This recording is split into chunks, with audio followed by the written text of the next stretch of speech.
හොඳයි එහෙනම් අද දවසේ අපිට කතා කරන්න තියෙන්නේ ditth සටහන් ක්‍රමය කියන පාඩමට අදාළව කොහොමද ගනුදෙනුවකට අදාළව ditth සටහනක් නිර්මාණය කරගන්නේ එහෙම නැත්නම් ditth සටහනක් ගොඩනගා ගන්න කියන කාරණාව තමයි අද දවසේ ටිකක් දීර්ඝව සාකච්ඡා කරන්න බලාපොරොත්තු වෙන්නේ.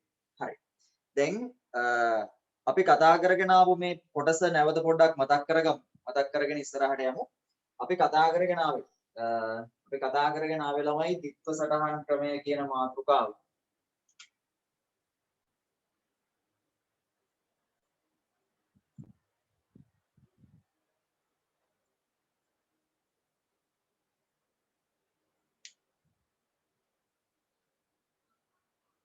හරි.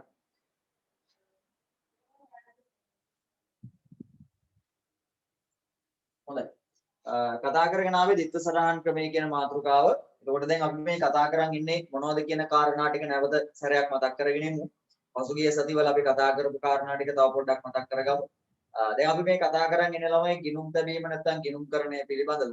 එතකොට ගිණුම් තැබීම නැත්නම් ගිණුම්කරණය කියලා අපි හැඳින්වුවේ ව්‍යාපාරයක සිදුවන ගනුදෙනු ගිණුම් පොත්වල සටහන් කරලා ඒකෙන් ගිණුම් වාර්තා හදනවා. ඔක තමයි ගිණුම්කරණයේදී කරන වැඩි. අපි ඔකෙන් තාම මේ පළවෙනි පියවරේ ඉන්නේ. ඒ තමයි ගනුදෙනු ගිණුම් පොත්වල වාර්තා කිරීම කියන තැන.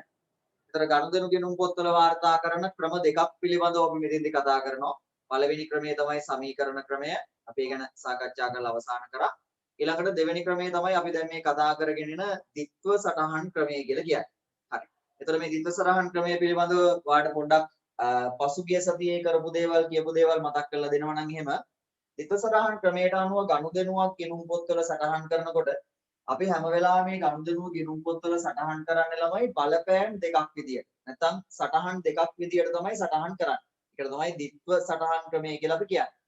ඒතර ගනුදෙනුවක් සටහන් දෙකක් විදියට කොහොමද සටහන් කරන්නේ? සෑම ගනුදෙනුවක්ම බිහි කරනවා නිර්මාණය කරනවා ළමයි බලපෑම් දෙකක්.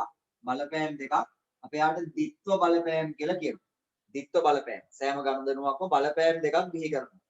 ඒ බිහි කරන බලපෑම් දෙක තමයි අපි අරන් ගිහිල්ලා ළමයි ditth සටහන් න්‍යායට අනුව පොත්වල සටහන් කරගන්නේ.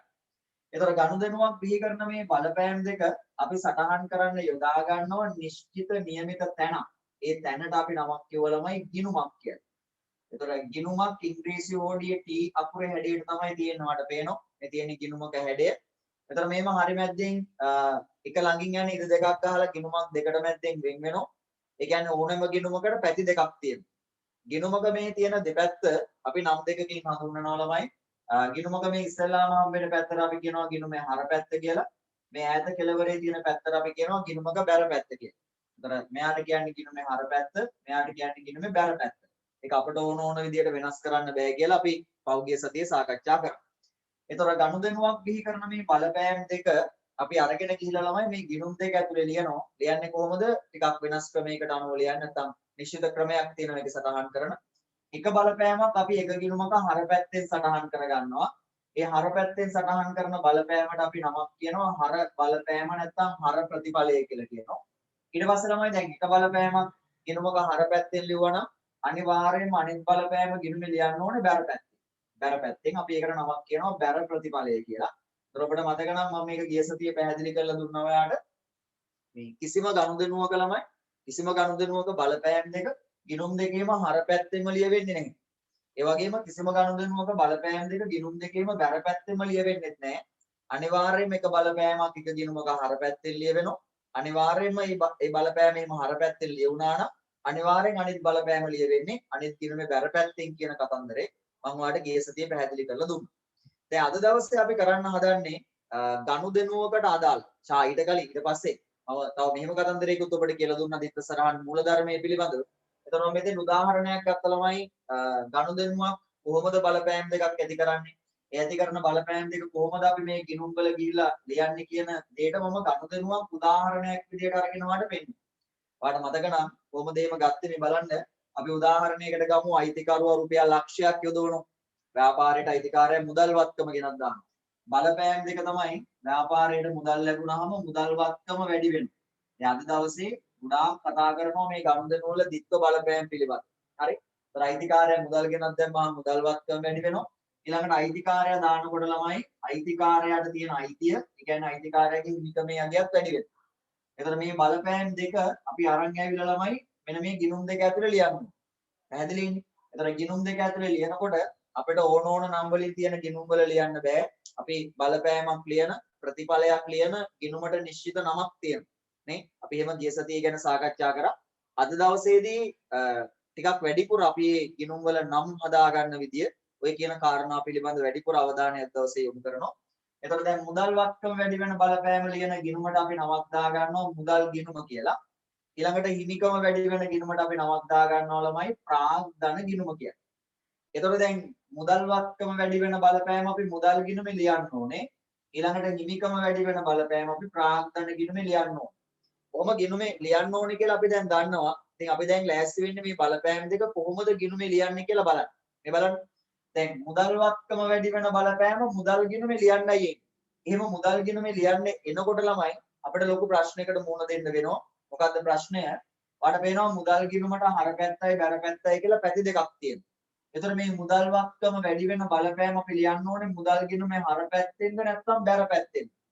ගිණුමක ප්‍රතිඵලයක් ලියන පැත්ත කොහොමද අපි හොයාගන්නේ කියලා ප්‍රශ්නයක් දැන් අපිට තියෙනවා. මෙතෙන්දිත් ඒ කතන්දරේ එහෙමම තියෙනවා. හිමිකම වැඩි වෙන බලපෑම ප්‍රාග්ධන ගිණුමේ ලියන්නේ හර පැත්තෙන්ද බැර පැත්තෙන්ද කියලා ප්‍රශ්නයක් තියෙනවා. මේ ප්‍රශ්නටත් උත්තරේ ළමයි මේ දෙත්ත සටහන් මූලධර්මයේ දෙත්ත සටහන් ක්‍රමය හරහා න්‍යාය හරහා තමයි අපිට ලැබෙන්නේ. ඒතර ලූකා පැසියෝලි කියන ගණිතඥයා තමයි මේ ක්‍රමය පිළිබඳ අදහස ඉදිරිපත් කරන්නේ. ඒතර ළමයි ලූකා පැසියෝලි මෙන්න මේ ප්‍රශ්නය. දැන් මෙතන මේ තියෙන ප්‍රශ්නය පැහැදිලිව තේරුම් ගන්න. ප්‍රශ්නය තමයි ගනුදෙනුවක බලපෑමක් නැත්නම් ගනුදෙනුවක ප්‍රතිඵලයක් අපි ලියන්නේ ගිණුමක හර පැත්තෙන්ද එහෙම නැත්නම් බැර පැත්තෙන්ද කියන ප්‍රශ්නේ. ඒ ප්‍රශ්නට උත්තරේ දෙනවා මෙන්න මේ විදිහට. ලූකා පැසියෝලි කියනවා ගනුදෙනු නිසා දිවි වෙනවා දේවල් පහක්. ගනුදෙනු නිසා නිර්මාණය වෙනවා දේවල් පහක්. අපි මේ දේවල් පහේ නම් වලින් තමයි ලෙඩර් එක තියෙන ප්‍රධාන ගිණුම් වර්ග අපි හඳුනාගත්තේ. ගනුදෙනු නිසා බිහිවන දේවල් තමයි පළවෙනි එකේනා වත්කම්. ඊට පස්සේ ළමයි දෙවෙනි එකේනා වියදම්. ඊළඟට ආදායම්. ඊට පස්සේ වගකීම්. ඊළඟට හිමිකම්. ගනුදෙනු නිසා බිහිවන දේවල් පහ. අපිට දැන් තියෙන ප්‍රශ්න තමයි ගනුදෙනුවක බලපෑමක් ලියන්නේ ගිණුමක හර පැත්තෙන්ද එහෙම නැත්නම් බැර පැත්තෙන්ද කියලා හොයාගන්න විදිය. ලූකා පැසියෝලි කියනවා ගනුදෙනු සිදු වෙනකොට ගනුදෙනු වෙනකොට ඒ ගනුදෙනු වල බලපෑම් නිසා මේ තියෙන වත්කම් වියදම් ආදායම් වගකීම් සහ හිමිකම් කියන දේවල් වල අගය වෙනස් වෙනවා. අගය වෙනස් වෙනවා කියලා කිව්වහම සමහර වෙලාවට ඒගොල්ලන්ගේ අගය වැඩි වෙනවා සමහර වෙලාවට ඒගොල්ලන්ගේ අගය අඩු වෙනවා. එතකොට ගනුදෙනු වෙනකොට මෙන්න මේ විදිහට මේගොල්ලන්ගේ අගයන් වෙනස් වෙන්න පුළුවන් කියලා ලූකා පැසියෝලි කියනවා. හරි. right. එතකොට ලූකා පැසියෝලි කියනවා දැන් අපිට තියෙන ප්‍රශ්නය ගනුදෙනුවක බලපෑමක් ලියන්නේ ගිණුමක හර පැත්තෙන්ද නැත්නම් බැර පැත්තෙන්ද කියන එක හොයාගන්න එකනේ. ලූකා පැසියෝලි මෙහෙම කියනවා. ගනුදෙනුවක බලපෑමක් නිසා වත්කමක් වැඩි වෙනවා. ඒ කියන්නේ වත්කම් වැඩි වෙන බලපෑමක් නම් ඒක ගිණුමේ හර පැත්තෙන් ලියන්න. ඊළඟට ගනුදෙනුවක බලපෑමක් නිසා වෙන්නේ වත්කම් අඩු වෙන එක නම් ඒක ගිණුමේ බැර පැත්තෙන් ලියන්න. ගනුදෙනුවේ බලපෑම නිසා වෙන්නේ වියදම් වැඩි වෙන එක නම් ඒ බලපෑම ගිණුමේ හර පැත්තෙන් ලියන්න. වියදම් අඩු වෙන බලපෑමක් නම් ඒක ගිණුමේ බැර පැත්තෙන් ලියන්න. ඊළඟට ලූකා පැසියෝලි කියනවා ආදායම් වැඩි වෙන බලපෑමක් නම් ඒක ගිණුමේ බැර පැත්තෙන් ලියන්න. ආදායම් අඩු වෙන බලපෑමක් නම් හර පැත්තෙන් ලියන්න. වගකීම් වැඩි වෙන බලපෑමක් නම් බැර පැත්තෙන් ලියන්න. වගකීම් අඩු වෙන බලපෑමක් නම් හර පැත්තෙන් ලියන්න. හිමිකම වැඩි වෙන බලපෑමක් නම් බැර පැත්තෙන් අඩු වෙන බලපෑමක් නම් හර පැත්තෙන් ලියන්න කියලා යා මූල ධර්මයක් කියලා දෙනවා. දැන් මේ මූල ධර්මය ඔබට පසුගිය සතියේ වඩාත් හොඳින් පැහැදිලි කරලා දුන්නා ටිකක් හිමීට කරුණු කාරණා ගොඩාක් අරගෙන. දැන් අද දවසේ මම ඔය නිකන් ඔබට ඔය කාරණාව කියලා කියාගෙන ගියේ ඔබට මේ දේවල් නැවත මතක් වෙන්නේ. එතකොට දැන් මේ මූල ධර්මයට අනුව මම දන්නවා දැන් මේ මූල ධර්මය ඔබට පාඩම්. එතකොට මේ මූල ධර්මයට අනුව අපි දැන් මේ බලපෑම් දෙක ගිණුම් වල ලියන්නේ හර පැත්තෙන්ද බැර පැත්තෙන්ද කියලා මෙන්න මේම හොයාගන්න. මේ බලන්න මුදල් වත්කම වැඩි වෙන බලපෑම මුදල් ගිණුමේ ලියන්නේ හර පැත්තෙන්ද බැර පැත්තෙන්ද ප්‍රශ්නයක් තියෙනවා. බලපෑම ලියන්නේ ගිණුමේ හර පැත්තෙන්ද බැර පැත්තෙන්ද කියලා. ඒකට උත්තරේ අපි මෙතනින් හොයාගන්න. මේ බලන්නකෝ බලපෑම නිසා වෙන්නේ මුදල් කියන වත්කම වැඩි වෙනවා. එහෙනම් මේ බලපෑමෙන් වත්කමක් වැඩි වෙන එක තමයි වෙන්නේ.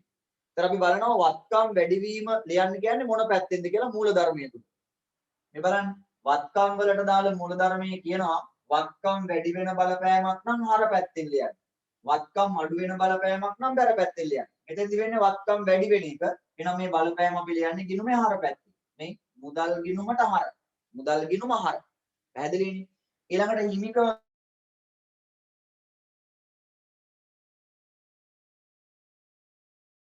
වැඩි වෙන එක ප්‍රාග්ධන ගිණුමේ අපි බලන ළමයි හිමිකමට දාලා මූලධර්මය. මේ බලන්න හිමිකමට දාලා මූලධර්මය. හිමිකම වැඩි වෙනවා නම් ලියන්න කියන්නේ බැර පැත්තේ. එහෙනම් මේ හිමිකම වැඩි වෙන බලපෑම අපි ප්‍රාග්ධන ගිණුමේ බැර පැත්තෙන් ලියා ගන්නවා. එතකොට මේ බලපෑම් දෙක කොහොමද ලියවෙන්නේ? මුදල් ගිණුමේ හර පැත්තෙන් ප්‍රාග්ධන ගිණුමේ බැර පැත්තෙන්. මුදල් ගිණුමේ හර පැත්තෙන් එක බලපෑමක් ලියවෙනවා. අනිත් බලපෑම ප්‍රාග්ධන ගිණුමේ බැර පැත්තෙන් ලියවෙනවා. පැහැදිලිනේ? ඔන්න ඔය විදිහට තමයි කර්තනුවකට අදාළ ද්විත්ව බලපෑම අපි ගිණුම් වල සටහන් කරගන්නේ. අද දවසේ අපේ මාතෘකාව වෙන්නේ ළමයි මෙන්න මෙයා. එයාට කියනවා ටිකක් අමුතු නමක් ද්විත්ව සටහන් ගොඩනැගීම කියලා. ද්විත්ව සටහන් ගොඩනැගීම. අද දවසේ අපේ මාතෘකාව. right. දැන් ද්විත්ව සටහන් ගොඩනැගීම ගැන කතා කරන්න කලින් අපි බලන්න ඕනේ මොකක්ද මේ ද්විත්ව සටහනක් කියන්නේ. මොකද්ද ද්විත්ව සටහනක් කියන්නේ කියලා. මේ බලන්න හොඳින් අහගන්න ද්විත්ව සටහනක් කියන්නේ මොකක්ද කියලා දෙන්න හදන්න. දැන් ළමයි අපි ඉගෙන ගත්තා ගනුදෙනුවක තියෙනවා ද්විත්ව බලපෑම. ඒ කියන්නේ බලපෑම් දෙකක් තියෙනවා. මේ බලපෑම් දෙක අපි ළමයි අරන් ගිහලා ගිණුම් දෙකක ලියා ගන්නවා. කොහොමද ලියන්නේ? එක ගිණුමක හර පැත්තෙන් තව ගිණුමක බැර පැත්තෙන්. එතකොට මේ ද්විත්ව බලපෑම මේ බලපෑම් දෙක තමයි අපි එක ගිණුමක හර පැත්තෙන් ලියලා තව ගිණුමක බැර පැත්තෙන් ලියන්නේ. ද්විත්ව සටහන කියලා කියන්නේ මෙන්න මේ විදිහට ගනුදෙනුව බිහි කරන මේ බලපෑම් දෙක මොන ගිණුමටද හර කරන්නේ මොන ගිණුමටද බැර කරන්නේ. ඒ කියන්නේ මොන ගිණුමේ හර පැත්තෙන්ද ලියන්නේ මොන ගිණුමේ බැර පැත්තෙන්ද ලියන්නේ කියන සටහන් දෙකට අපි නමක් කියනවා ළමයි ගනුදෙනුවක ද්විත්ව සටහන කියලා. මේ බලන්න දැන් මේ අයිතිකාරයා මුදල් යෙදුවාම ඒකට දාලා ද්විත්ව සටහන තමයි. ඒ කියන්නේ බලපෑම් දෙක ලියවෙන විදිහ. කොහොමද ලියන්නේ? මුදල් ගිණුමේ හර පැත්තෙන් ප්‍රාග්ධන ගිණුමේ බැර පැත්තෙන්. ඔක කෙටි කරලා අපිට මෙහෙම කියන්න පුළුවන් මුදල් ගිණුම හර ප්‍රාග්ධන ගිණුම බැර. ඔන්න ඔය කියන සටහන් දෙකට අපි නමක් කියනවා ගනුදෙනුවක ද්විත්ව සටහන කියලා. එතකොට ද්විත්ව සටහන විදියට අපි ගනුදෙනුව ගිණුම් පොත්වල සටහන් කරනකොට සටහන් කරන්නේ ඒ ගනුදෙනුවේ බලපෑම් දෙක තමයි එක ගිණුමකට හර කරලා තව ගිණුමකට බැර කරන්නේ. ඒ විදියට මොන ගිණුමටද හර කරන්නේ මොන ගිණුමටද බැර කරන්නේ කියලා හදාගන්න සටහන් දෙකට අපි නමක් කියනවා ගනුදෙනුවක ද්විත්ව සටහන කියලා. එතකොට අද දවසේදී අපි ගොඩනගා ගන්න හදන්නේ මේ විදියට ගනුදෙනුවක ද්විත්ව සටහන. ඔයාලට පේනවද මේ අයිතිකාරයා රුපියල් ලක්ෂයක් යෙදවීම කියන ගනුදෙනුවට අදාළ ද්විත්ව සටහන. මේ මුදල් ගිණුම හර ප්‍රාග්ධන ගිණුම බැර. මුදල් ගිණුම හර ප්‍රාග්ධන ගිණුම බැර විදියට තමයි මේ බලපෑම් දෙක සටහන් වෙන්නේ. පැහැදිලිනේ? ඒ සටහන් වෙන ආකාරයට තමයි ද්විත්ව සටහන කියලා කියන්නේ. ඒතර මේ ද්විත්ව සටහන මෙන්න මේ කියන ද්විත්ව සටහන අපි හදාගන්න පටන් ගත්තේ මේ ගනුදෙනුවල ද්විත්ව බලපෑම් ටික හදාගෙන. මේ ගනුදෙනුවක ද්විත්ව බලපෑම් හදාගෙන තමයි ඒ ගනුදෙනුවේ ද්විත්ව සටහන අපි හදාගන්නේ. එහෙනම් ගනුදෙනුවක ද්විත්ව සටහන හදාගන්නකොට අපි මුලින්ම කරන්න ඕන දේ තමයි ගනුදෙනුවක ද්විත්ව බලපෑම් පැහැදිලිව හඳුනා ගන්න ඕනේ. ඒ කියන්නේ ගනුදෙනුවේ බලපෑම් දෙක. ගනුදෙනුවක් වුණාම ඒ ගනුදෙනුව කාටයිද බලපෑම් ඇති කරන්නේ. මොන දේවල් වලටද බලපෑම් ඇති කරන්නේ කියන එක ඉස්සෙල්ලාම හඳුනා ගන්න ඕනේ. එහෙම හඳුනාගත්තොත් තමයි අපිට ලේසියෙන්ම ගනුදෙනුවකට දාලා ද්විත්ව සටහන ගොඩනගා ගන්න පුළුවන් වෙන්නේ. අද දවසේදී මම ඔබට ගනුදෙනුවක ද්විත්ව සටහනක් ගොඩනගන ආකාරය පැහැදිලි කරන්න හදන්නේ. එතකොට ගනුදෙනුවක ද්විත්ව සටහනක් ගොඩනගන විදිය මම පියවර 3කින් ඔබට පැහැදිලි කරලා දෙන්නම්. ද්විත්ව සටහනක් ගොඩනගන්නේ පියවර 3කින්. පළවෙනි පියවරේදී කරන්නේ ළමයි මෙන්න මේ විදිහට ගනුදෙනුවේ ද්විත්ව බලපෑම් හඳුනා ගන්න. ගනුදෙනුවේ බලපෑම් දෙක හඳුනා ගන්නවා. ඒක තමයි වැදගත්ම තැන. ඒක තමයි හරියට ද්විත්ව සටහනක් හදා ගන්නකොට අපිට ප්‍රධාන වශයෙන්ම අවශ්‍ය වෙන තැන ගනුදෙනුවේ බලපෑම් දෙක හඳුනා ගැනීම. ද්විත්ව බලපෑම හඳුනා ගැනීම. ඊළඟට ද්විත්ව සටහනක් ගොඩනගා ගන්නකොට දෙවැනියට කරන වැඩේ තමයි මේ ද්විත්ව බලපෑම සටහන් කරන ගිණුම් වල නම් හදා ගන්නවා. මේ ඔය බලපෑම් දෙක සටහන් කරන ගිණුම් වල නම් හදා ගන්න. පළවෙනිම පියවරේදී අපි කරන්නේ ගනුදෙනුවේ ද්විත්ව බලපෑම් හදාගන්නේ. මේක තමයි මුලින්ම කරන්න ඕන දේ. ද්විත්ව බලපෑම් හදාගන්න. ඊළඟට දෙවෙනි පියවරේදී අපි කරන්නේ මේ ද්විත්ව බලපෑම අපි ගිණුම් දෙකක නෙලියන්නේ. ඒ ලියන ගිණුම් වල නම් හදා ගන්නවා. මේ ගිණුම් වල නම් හදා ගන්න. ගිණුම් දෙකේ නම් හදා ගන්නවා. බලපෑම් දෙක ලියන ගිණුම් දෙකේ නම් දෙක හදා ගන්න.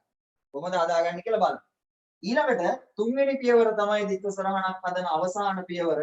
ඒ ditth සරහන හදන අවසාන පියවරේදී අපි කරන්නේ මේ බලපෑම් වලට අදාළ මූල ධර්මය බලලා ඒ ගිණුමට හර කරනවද බැර කරනවද කියන එක තීරණය කරනවා. එහෙනම් තුන්වෙනි පියවරේදී තමයි අපිට මේ මූල ධර්මය ඕන වෙන්නේ. මූල ධර්මය ඕන වෙන්නේ මෙන්න මේ තුන්වෙනි පියවරේ.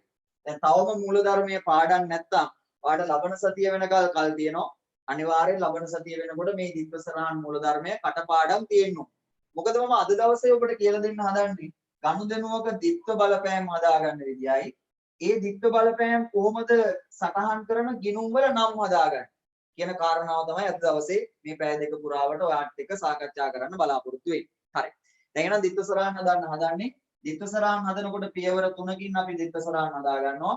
පියවර 3කින් ditth සරහන් හදනවා. පළවෙනි පියවරේදී ගනුදෙනුවේ ditth බලපෑම් හඳුනගමු. දෙවෙනි පියවරේදී ගිණුම් වල නම් හඳුනගමු. තුන්වෙනි පියවරේදී මූල ධර්මයට දාලා බලමු. මම මේක නිකන් ඔබට අද දවසේ කියලා දෙනවා. ලබන සතියේ සම්පූර්ණ ditth සරහන් හදාගෙන යාමේ බලාපොරොත්තු වෙයි. හොඳයි ගන්නවාගේ ටියුට් එක අතර ටියුට් එකේ පෙරලා ගන්න ඕනේ පිටු අංකය 8. පිටු අංකය 8 පෙරලා ගන්න. පිටු අංකය 8 පෙරලාගෙන දිනේ දාගන්න. ටියුට් එකේ පිටු අංක 8 පෙරලාගෙන දිනේ දාගන්න.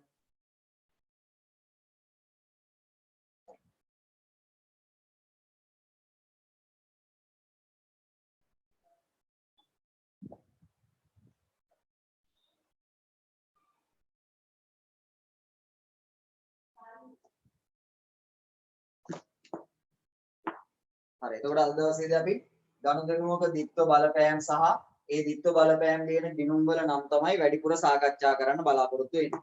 ඔයාගේ ටියුට් එකේ පිටු අංකය 8 ළමයි මෙන්න මෙහෙම තියෙනවා බලන්න.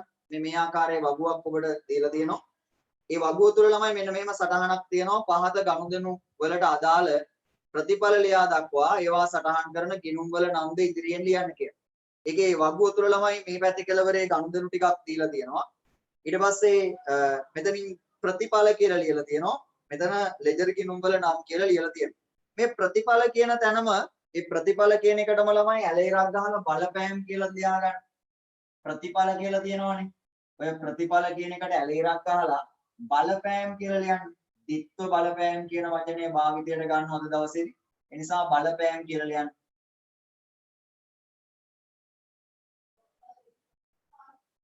බලපෑම්. ඊට පස්සේ එහා පැත්තේ ගිණුම් වල නම් කියලා දාලා තියෙනවා.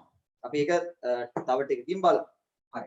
දැන් එහෙනම් අද දවසේදී ඉස්සෙල්ලාම කතා කරන්නේ මේ කරන දේ හොඳට තේරුම් ගන්න. ditth සරහනක් හදන පියවර තුනෙන් පළවෙනි පියවර සහ දෙවෙනි පියවර තමයි අද දවසේ කතා කරන්නේ. ඒතර පළවෙනි පියවරේදී කරන්නේ ළමයි ditth බලපෑම් හඳුන ගන්නවා.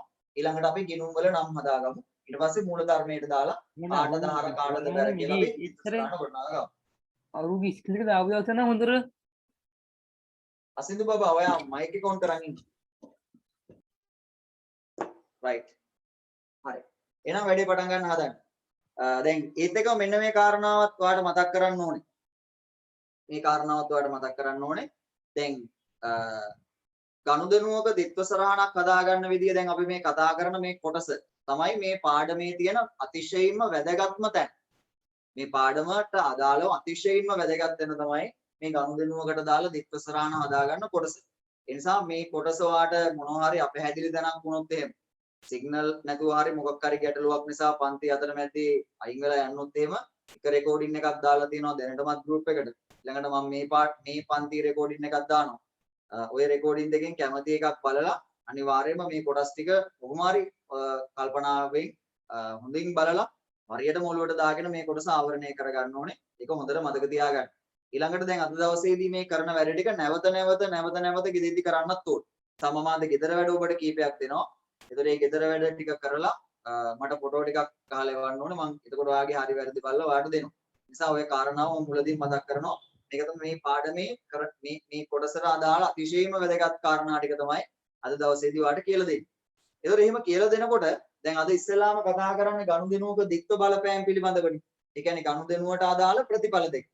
දැන් අපි සමීකරණය කියන පාඩමේදීත් ඉගෙන ගත්තා සමීකරණයට දැන් වත්කම් සමානයි හිමිකම ධන වගකීම් කියන සමීකරණයට ගනුදෙනුව ඇතුළත් කරනකොට අපි ඉගෙන ගත්තා අපි ගනුදෙනුවක් ඇතුළත් කරනකොට ඒ ගනුදෙනුවේ බලපෑම් දෙක තමයි සමීකරණයට ඇතුළත් කරන්නේ.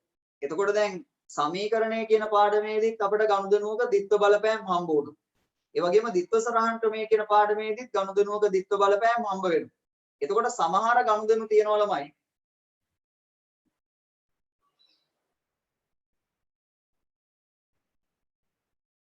මාව ඇහෙනව නේද ළමයි? අවුලක් නැහැ නේ? ඔව් සර් එනවා සර්. හා.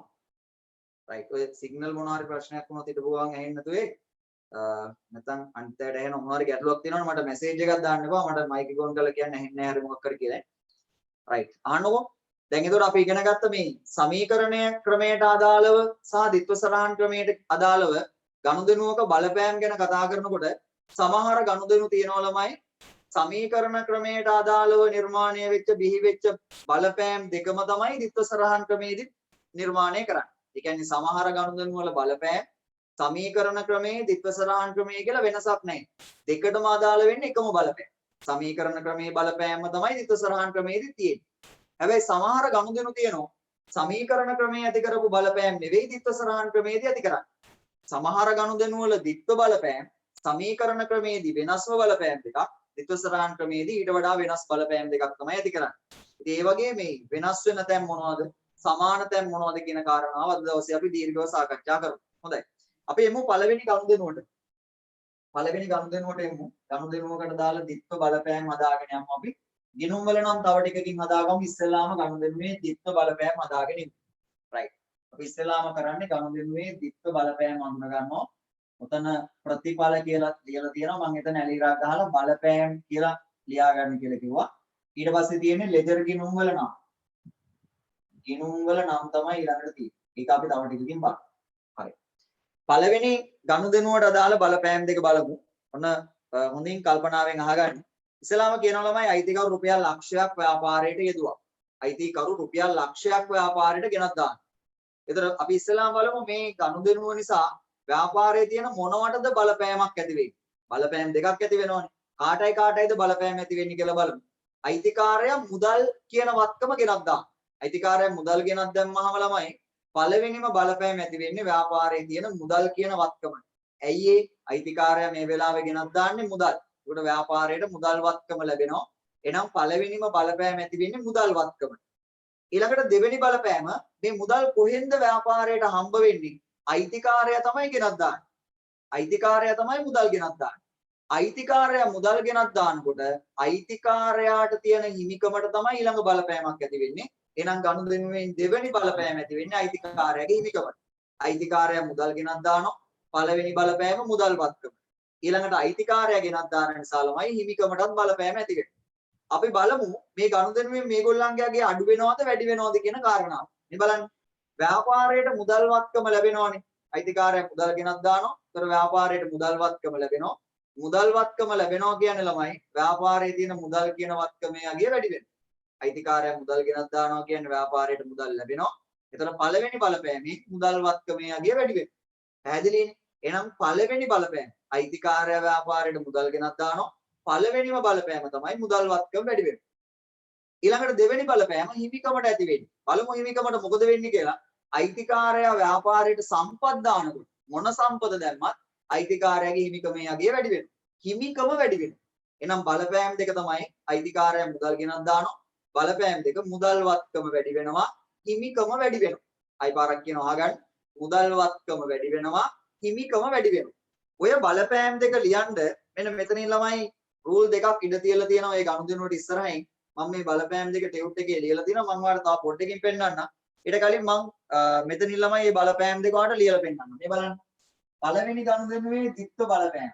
අයිතිකාරයා මුදල් ගෙනත් දානවා. බලපෑම් දෙක තමයි මුදල් වත්කම වැඩි වෙනවා, හිමිකම වැඩි වෙනවා. මෙන්න මේමයි ලියාගන්න. මේ බලන්නකො. පළවෙනි බලපෑමෙන් මුදල් වත්කම වැඩි වෙනවා. මුදල් වත්කම වැඩි වෙනවා කියලා කියන්නේ ධන ලකුණ දාගන්න. මුදල් වත්කම වැඩි වෙනවා. ඊළඟට දෙවෙනි බලපෑමෙන් අයිතිකාරයා දාන්න ළමයි. අයිතිකාරයා දාපු ගමන් හිමිකමේ යගේ වැඩි වෙනවා. එහෙනම් දෙවෙනි බලපෑමෙන් හිමිකම වැඩි වෙනවා. මෙන්න අයිතිකාරයා මුදල් ගෙනත් දානවා බලපෑම් දෙක මුදල් වත්කම වැඩි වෙනවා හිමිකම වැඩි වෙනවා. කොහොමම අහගන්න. දැන් අයිතිකාරයා මුදල් වත්කම ගෙනත් දාන නිසානේ මුදල් වත්කම වැඩි වෙන්නේ. අයිතිකාරයා දාන නිසා තමයි හිමිකම වැඩි වෙන්නේ. ඒතර අයිතිකාරයාට මුදල් වත්කම විතරද ව්‍යාපාරයට ගෙනත් දාන්න පුළුවන්. එහෙම නැහැ. අයිතිකාරයා ළඟ තියෙන ඕනවත්කමක් ව්‍යාපාරයට ගෙනත් දාන්න පුළුවන්. ඉඩම්, ලී බඩු, ගොඩනැගිලි යන්ත්‍ර ඔය වගේ දේවල් අයිතිකාරයට ව්‍යාපාරයට යොදවන්න පුළුවන්. අපි දැන් ගත්තේ උදාහරණයේ විදිහට අයිතිකාරයා මුදල් යොදවන. බලපෑම් දෙක මුදල් වත්කම වැඩි වෙලා හිමිකම වැඩි වෙනවා. ඒතර අයිතිකාරයා ඉඩමක් ව්‍යාපාරයට යෙදුවොත් එහෙම ඇති කරන බලපෑම් දෙක තමයි ව්‍යාපාරයට ලැබෙන්නේ වෙලාවේ ඉඩම් වත්කම. එහෙනම් ඉඩම් වත්කම වැඩි වෙනවා, හිමිකම වැඩි වෙනවා. අයිතිකාරයා දාන්න නිසා හිමිකම වැඩි වෙනවා. අයිතිකාරයා යන්ත්‍රවත්කම ගෙනත් දැම්මොත් බලපෑම් දෙක යන්ත්‍රවත්කම වැඩි වෙනවා, හිමිකම වැඩි වෙනවා. ඔය විදිහට අයිතිකාරයා ව්‍යාපාරයට සම්පත් යොදවීමට දාලා බලපෑම් දෙක හදා ගන්න පුළුවන්.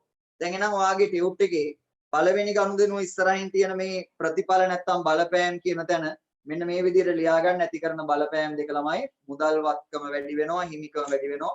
ඒක තමයි මෙතන ලියලා තියෙන්නේ. ඉක්මනින් සටහන් කරගන්න. මුදල් වත්කම වැඩි වෙනවා, හිමිකම වැඩි වෙනවා. විනාඩියක් ඉන්නවම ඔක සටහන් කරගෙන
හරි.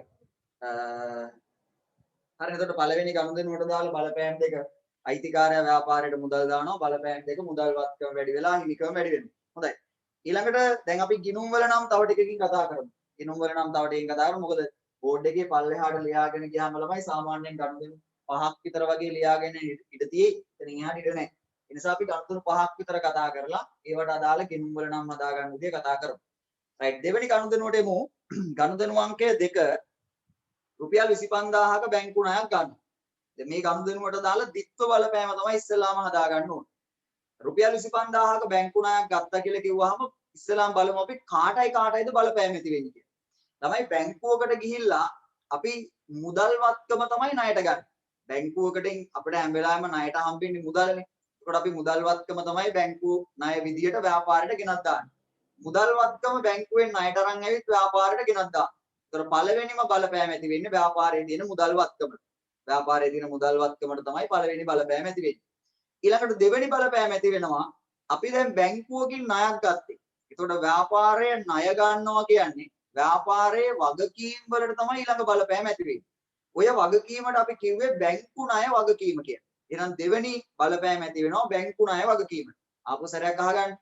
බැංකුවකින් ණයක් ගන්න. අපි දැන් බලන්න හදන්නේ කාටයිද මේකෙන් බලපෑම ඇති වෙන්නේ කියලා.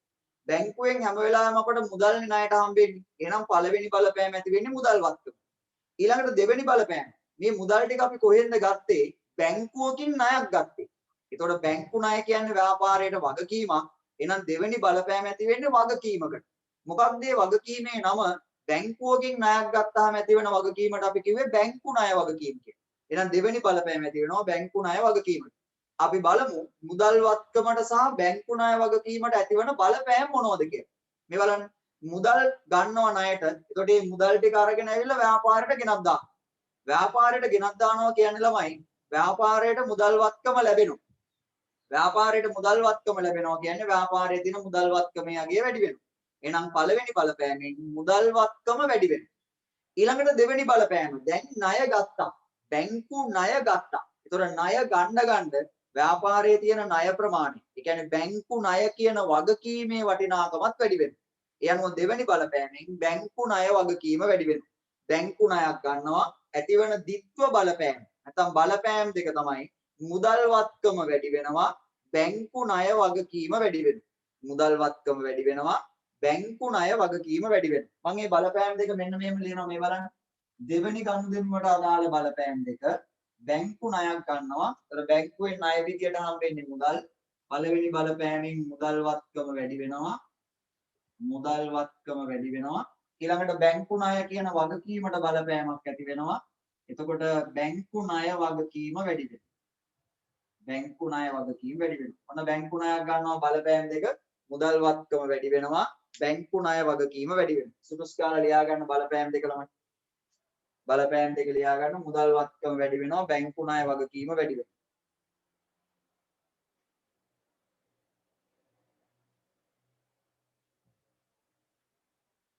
දෙවෙනි ගනුදෙනුවට දාලා ද්විත්ව බලපෑම. ගනුදෙනුව තමයි රුපියල් 25000ක බැංකු ණයක් ගන්නවා. ඇති වෙන බලපෑම් දෙක මුදල් වත්කම වැඩි වෙනවා බැංකු ණය වගකීම වැඩි වෙනවා.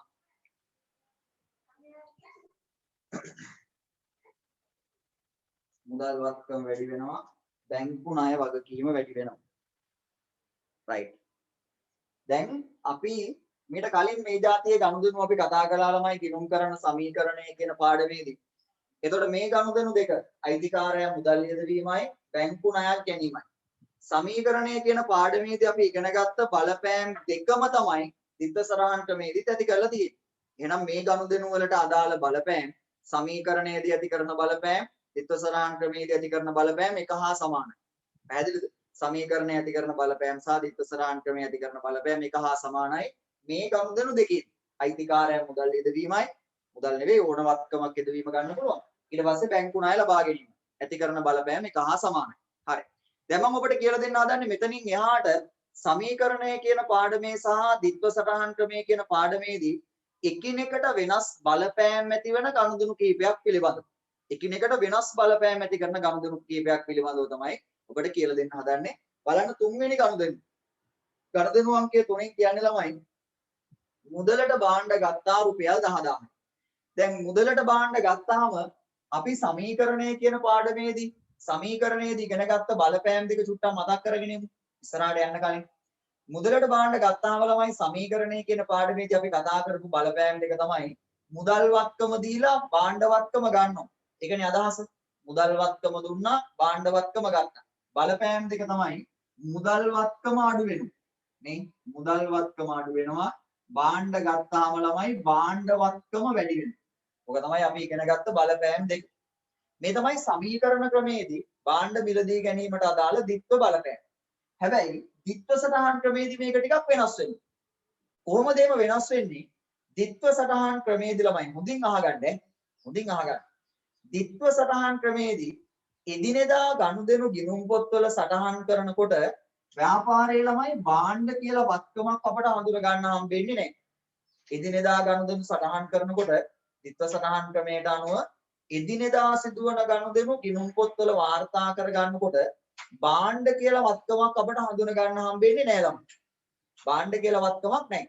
එහෙනම් අපිට කිසිම වෙලාවක ද්විත්ව සටහන් ක්‍රමේදී ගනුදෙනුවක බලපෑමක් විදියට භාණ්ඩ වත්කම වැඩි වෙනවා හෝ භාණ්ඩ වත්කම අඩු වෙනවා කියලා කියන්න බෑ. ඒයි කියන්න බැරි. ද්විත්ව සටහන් ක්‍රමයේ කියන ක්‍රමයට අනුව එදිනෙදා ගනුදෙනු සටහන් කර ගන්නකොට භාණ්ඩ කියලා වත්කමක් අපට හඳුන ගන්න හම්බෙන්නේ නැහැ. හැබැයි කාල පරිච්ඡේදයේ අවසානයේ නම් ඉතිරි භාණ්ඩ තොගේ කියලා වත්කමක් අපට හඳුන ගන්න පුළුවන්. ඒ වුණාට එදිනෙදා ගනුදෙනු සටහන් කරනකොට අපිට භාණ්ඩ කියලා වත්කමක් හඳුන ගන්න හම්බෙන්නේ නැහැ. එහෙනම් භාණ්ඩවත්කම වැඩි වෙනවා හෝ භාණ්ඩවත්කම අඩු වෙනවා කියලා අපිට දිත්ව සටහන් ක්‍රමේදී බලපෑමක් සාකච්ඡා කරන්න බෑ. බලපෑමක් හඳුන ගන්න බෑ. දැන් ඔබ කල්පනා කරයි එතකොට භාණ්ඩ ගන්නකොට සහ භාණ්ඩ විකුණනකොට කොහොමද ඒකේ බලපෑම නිර්මාණය වෙන්නේ? හොඳින් අහගන්න. බලපෑම නිර්මාණය වෙන්නේ මෙහෙමයි. දැන් දිත්ව සටහන් ක්‍රමයට අනුව භාණ්ඩ කියලා වත්කමක් හඳුන ගන්න බෑනේ. අන්න මම එයාව ආයෙ සැරයක් ලියනවා මේ. දිත්ව සටහන් ක්‍රමයට අනුව භාණ්ඩ කියලා වත්කමක් හඳුන ගන්න බෑ. ඒ නිසා මේ භාණ්ඩ එක්ක සම්බන්ධ වෙන ගනුදෙනු මේ භාණ්ඩත් එක්ක සම්බන්ධ වෙන ගනුදෙනු දිත්ව සටහන් ක්‍රමයේදී වර්ග දෙකකට වෙන් කරලා අපි සාකච්ඡා කරනවා වෙන වෙනම. දැන් සමීකරණය කියන පාඩමේදී නම් භාණ්ඩ ගන්නවා භාණ්ඩ විකුණනවා අපි එකට කතා කරනවා. හැබැයි දිත්ව සටහන් ක්‍රමයේදී මේ භාණ්ඩත් එක්ක සම්බන්ධ වෙන ගනුදෙනු අපි වෙන වෙනම ගනුදෙනු වර්ග දෙකකට වෙන් කරලා සාකච්ඡා කරනවා. මේ බලන්න භාණ්ඩත් එක්ක සම්බන්ධ වෙන ගනුදෙනු මොනවද කියලා. පළවෙනි එක්කෙනා තමයි භාණ්ඩ ගන්නවා. භාණ්ඩ ගන්න. දෙවෙනි එක්කෙනා තමයි භාණ්ඩ විකුණනවා. භාණ්ඩ විකුණනවා. පළවෙනි එක්කෙනා භාණ්ඩ ගන්නවා. දෙවෙනි එක්කෙනා භාණ්ඩ විකුණනවා.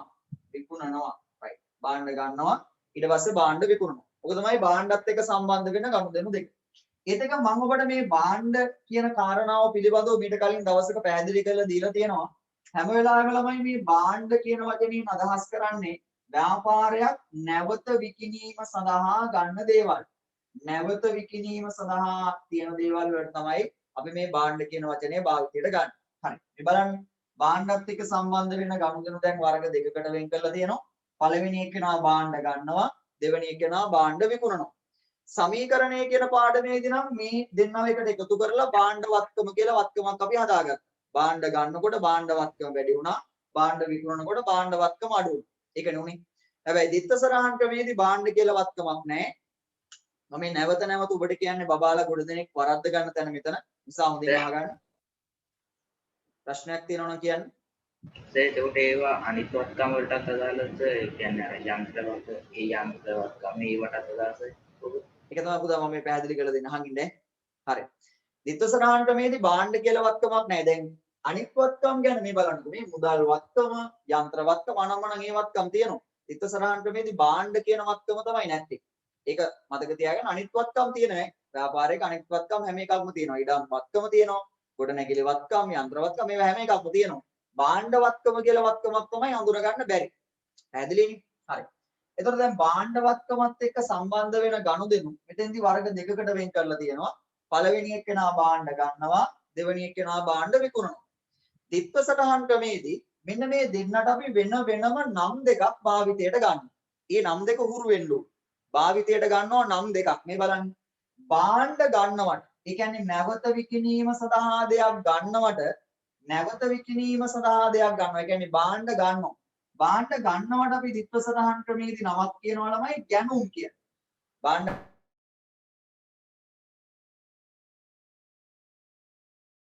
ගන්නවට කියන්නේ ගැනුම්. හරි. මේ බලන්න. ඇහෙනව නේද මාව හැමෝටම? right අහන්න. භාණ්ඩ ගන්නවට දිත්ව සටහන් ක්‍රමේදී නමක් කියනවා ළමයි ගැනුම් කරනවා.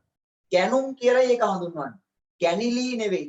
ගැනුම් කියලායි හඳුන්වන්නේ. එහෙනම් කොහේ හරි තැනක මේ ගැනුම් කියන වචනේවා දැක්කොත් එහෙම ඒකෙන් අදහස් කරන්නේ ව්‍යාපාරය නැවත විකිණීම සඳහා දෙයක් අරගෙන. ඒ කියන්නේ භාණ්ඩ කියන જાතිය අරගෙන. භාණ්ඩ ගන්නවට දිත්ව සටහන් ක්‍රමේදී කියන්නේ ගැනුම්. ඊළඟට භාණ්ඩ විකුණනවා තමයි භාණ්ඩත් එක්ක සම්බන්ධ වෙන අනිත් ගනුදෙනු වර්ගය. භාණ්ඩ විකුණනවට දිත්ව සටහන් ක්‍රමේදී නමක් කියනවා ළමයි. ඒකට කියන්නේ විකුණුම් කියලා. භාණ්ඩ ගන්නවට කියන්නේ ගැනුම් කියලා. භාණ්ඩ වික්කාම එකට අපි නමක් කියනවා ළමයි විකුණුම්. භාණ්ඩ කියන જાතිය වික්කාම එකට කියන්නේ විකුණුම්. මේ බලන්න. භාණ්ඩත් එක්ක සම්බන්ධ වෙන ගනුදෙනු වර්ග දෙකකට වෙන් කර ගන්නවා. පළවෙනි එකේනා භාණ්ඩ ගන්නවා, එයාට ගැනුම් කියලා කියනවා. දෙවෙනි එකේනා භාණ්ඩ විකුණනවා, එයාට විකුණුම් කියලා කියනවා. අපි දැන් බලමු මේ ගැනුම් විකුණුම් කියන දෙන්න ව්‍යාපාරයට බිහි කරන්නේ මොන වගේ දේවල්ද කියලා. මේ බලන්න.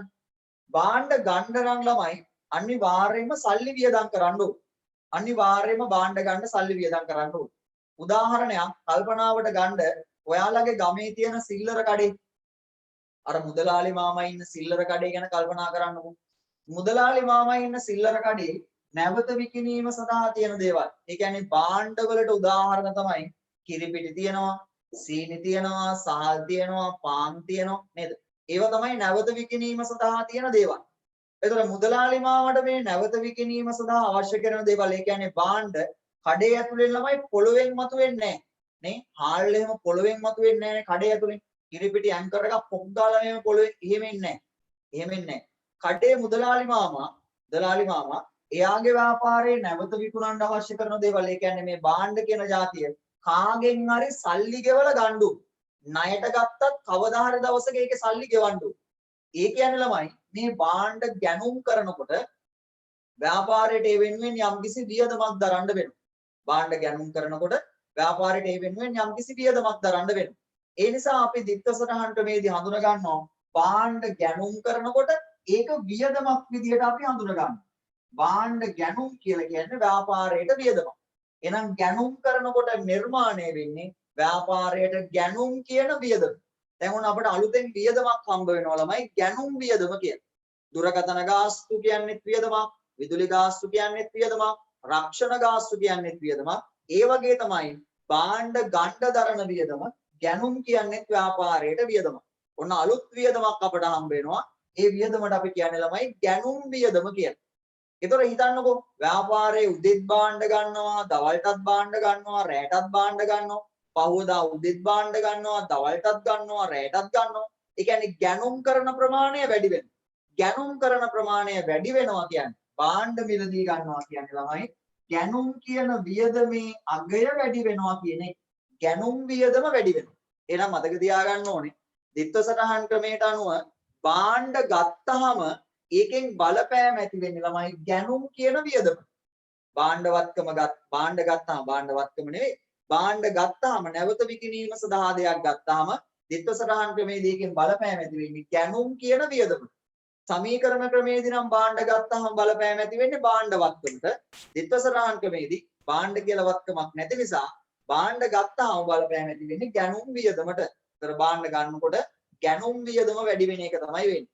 එහෙනම් මෙතනින් එහාට ඔබ භාවිතා කළ යුතු වචනයක් ගැනුම් වියදම.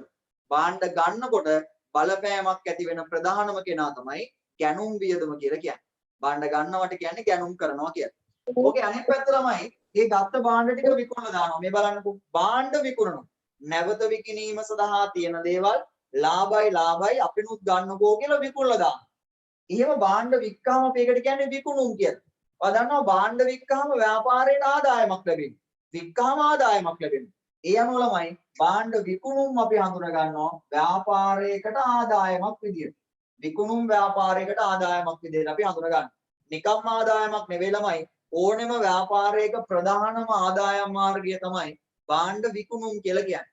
ඕනෙම ව්‍යාපාරයක ප්‍රධානම ආදායම. ඕනෙම ව්‍යාපාරයක ප්‍රධානම වියදම තමයි මේ ගැනුම් වියදම විදියට අපි හඳුනගන්නේ.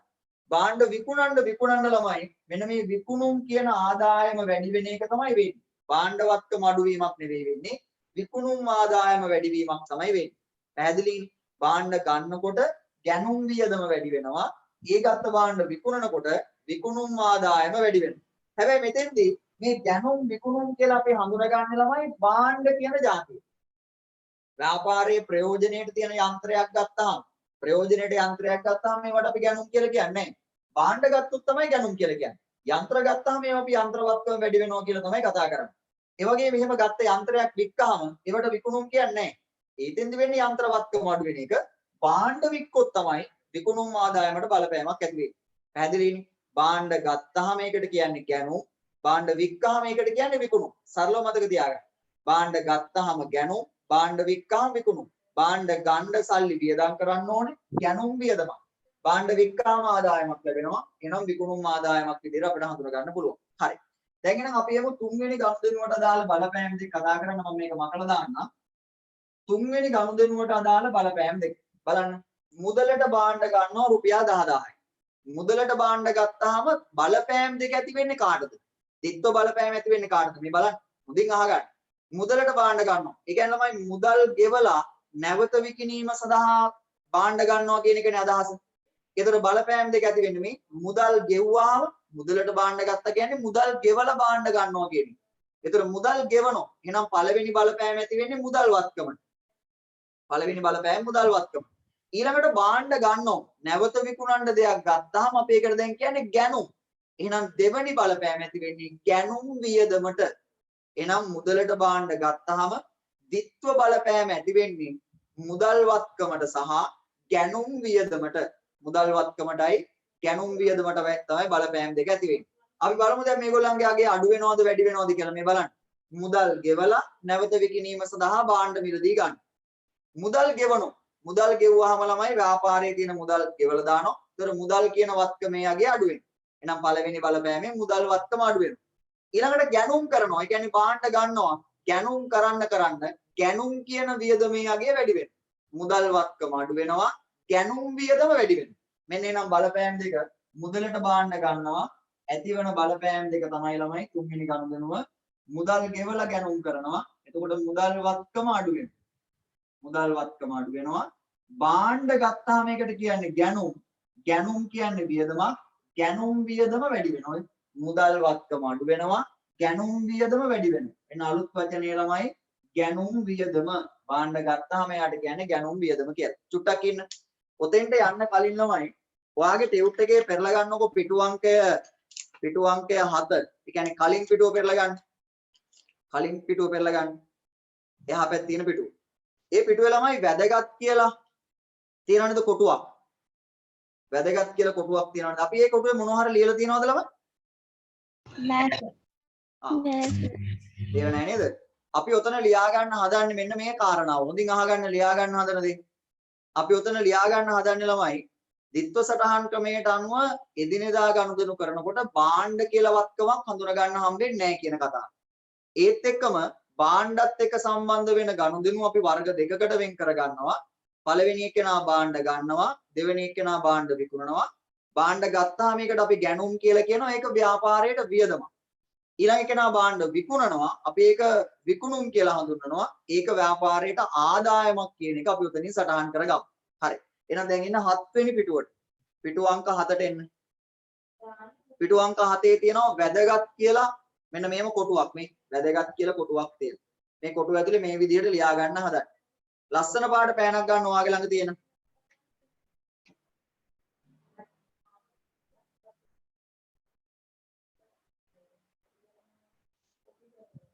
ඔයාගේ ළඟ තියෙන ලස්සන පාට පෑනක් ගන්න. අරගෙන මෙහෙම ලියමු ළමයි. අරගෙන මෙහෙම ලියමු.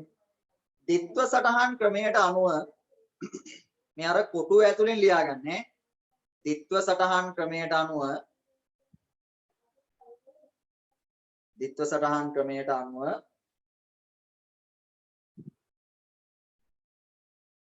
එදිනෙදා ගනුදෙනු සටහන් කිරීමේදී ද්විත්ව සටහන් ක්‍රමයට අනුව එදිනෙදා ගනුදෙනු සටහන් කිරීමේදී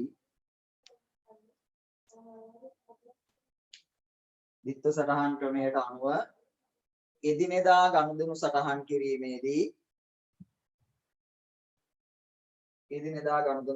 කිරීමේදී භාණ්ඩ යනුවෙන් වත්කමක් හඳුනාගත නොහැක. භාණ්ඩ යනුවෙන් වත්කමක් හඳුනාගත නොහැක. භාණ්ඩ යනුවෙන් වත්කමක් හඳුනාගත නොහැක. භාණ්ඩ යනුවෙන් වත්කමක් හඳුනාගත නොහැක.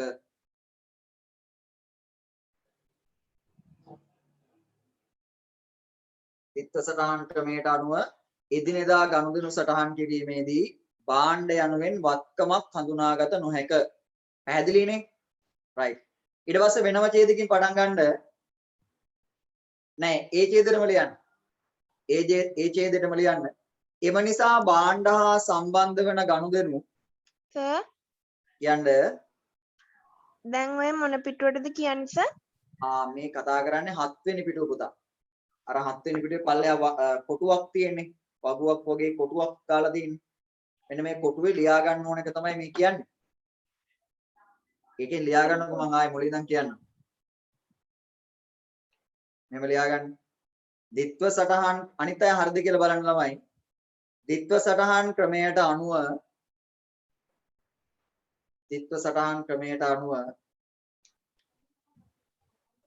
එදිනෙදා ගනුදෙනු සටහන් කිරීමේදී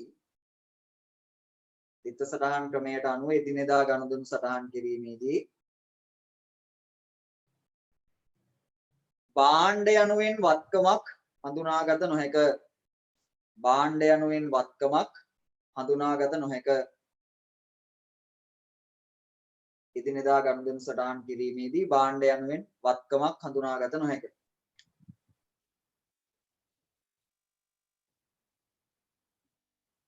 ඒකටම ලියන්න. අනිත් පැය දැන් පටන් ගමු. භාණ්ඩ යනුවෙන් වත්කමක් හඳුනාගත නොහැක. ඒකටම ලියන්න. එම නිසා භාණ්ඩ හා සම්බන්ධ වන ගනුදෙනු අනිත් පැය හරිද බලන්න.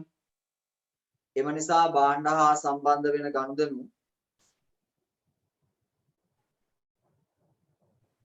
එම නිසා භාණ්ඩ හා සම්බන්ධ වෙන ගනුදෙනු මෙහිදී වර්ග දෙකකට වෙන් කර හඳුනා ගනු ලබයි. මෙහිදී වර්ග දෙකකට වෙන් කර හඳුනා ගනු ලබයි. එම නිසා භාණ්ඩ හා සම්බන්ධ වෙන ගනුදෙනු මෙහිදී වර්ග දෙකකට වෙන් කර හඳුනා ගනු ලබයි.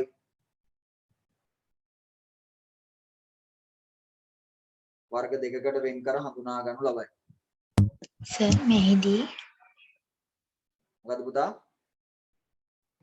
මෙහිදී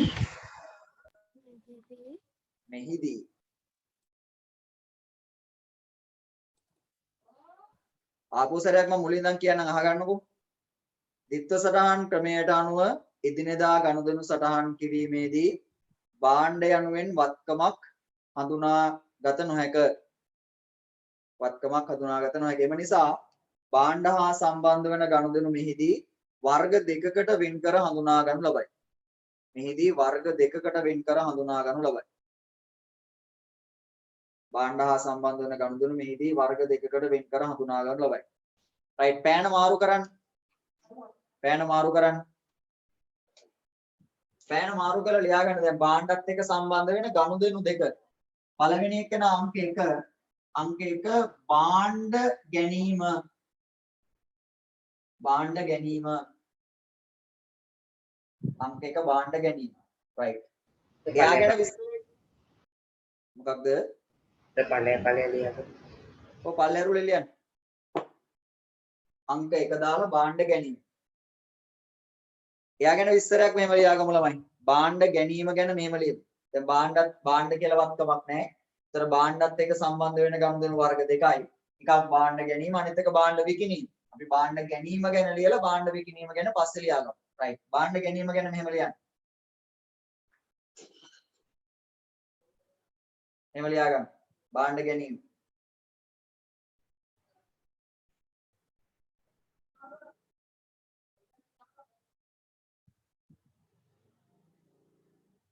භාණ්ඩ ගැනීම ගැන මෙහෙම ලියන්න.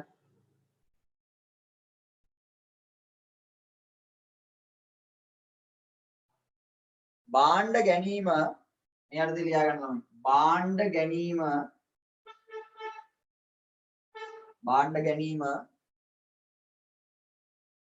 ditth සටහන් ක්‍රමේදී භාණ්ඩ ගැනීම ditth සටහන් ක්‍රමේදී පෙරලිකමා ඇතුලේ ළමයි ගැනුම් ලෙස හඳුන්වයි. ගැනුම් ලෙස හඳුන්වයි. ගැනුම් ලෙස හඳුන්වයි. භාණ්ඩ ගැනීම ditth සටහන් ක්‍රමේදී ගැනුම් ලෙස හඳුන්වයි.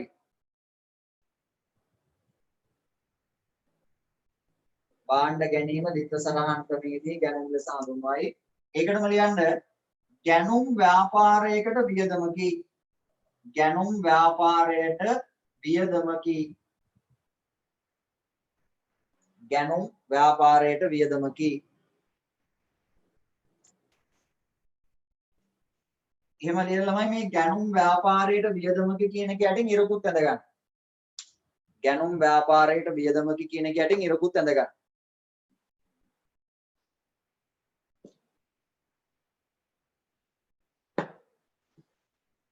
ගැනුම් ව්‍යාපාරයට වියදමකි කියන එක යටින් ඉරක් ඇඳ ගන්න. ඊට පස්සේ භාණ්ඩත් එක්ක සම්බන්ධ වෙන දෙවෙනි ගනුදෙනු අංක 2 පල්ලෙහාර වලින් අංක 2 දාගන්න. භාණ්ඩ විකිණීම. ලියන්න භාණ්ඩ විකිණීම.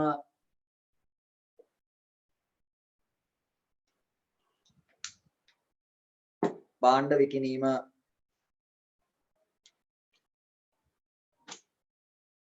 ඒ ගැන පල්ලෙන් ලියා ගන්නවා මෙහෙම භාණ්ඩ විකිණීම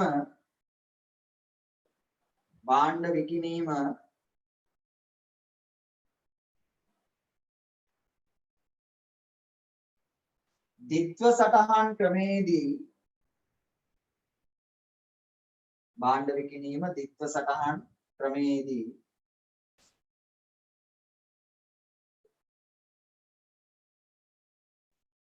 භාණ්ඩ විකිණීම ද්විත්ව සටහන් ක්‍රමේදී පෙරලිකම ඇතුලේ විකුණුම් ලෙස හඳුන්වයි.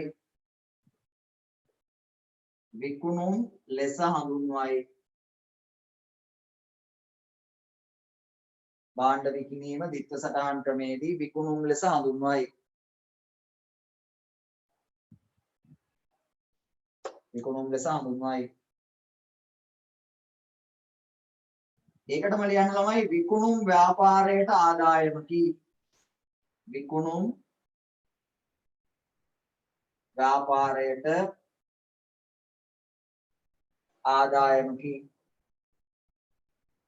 විකුණුම් ව්‍යාපාරයට ආදායමකි. ඒකේ විකුණුම් ව්‍යාපාරයට ආදායමකි කියන එකට නිරපුත් දැනගන්න. ගැනුම් වියදමක් විකුණුම් ආදායමක් කියන එක මතක තියාගන්න. රයිට් ඕක ලියාගන්න මම වතුර විදුරුවක් අරගෙන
හරි නේද?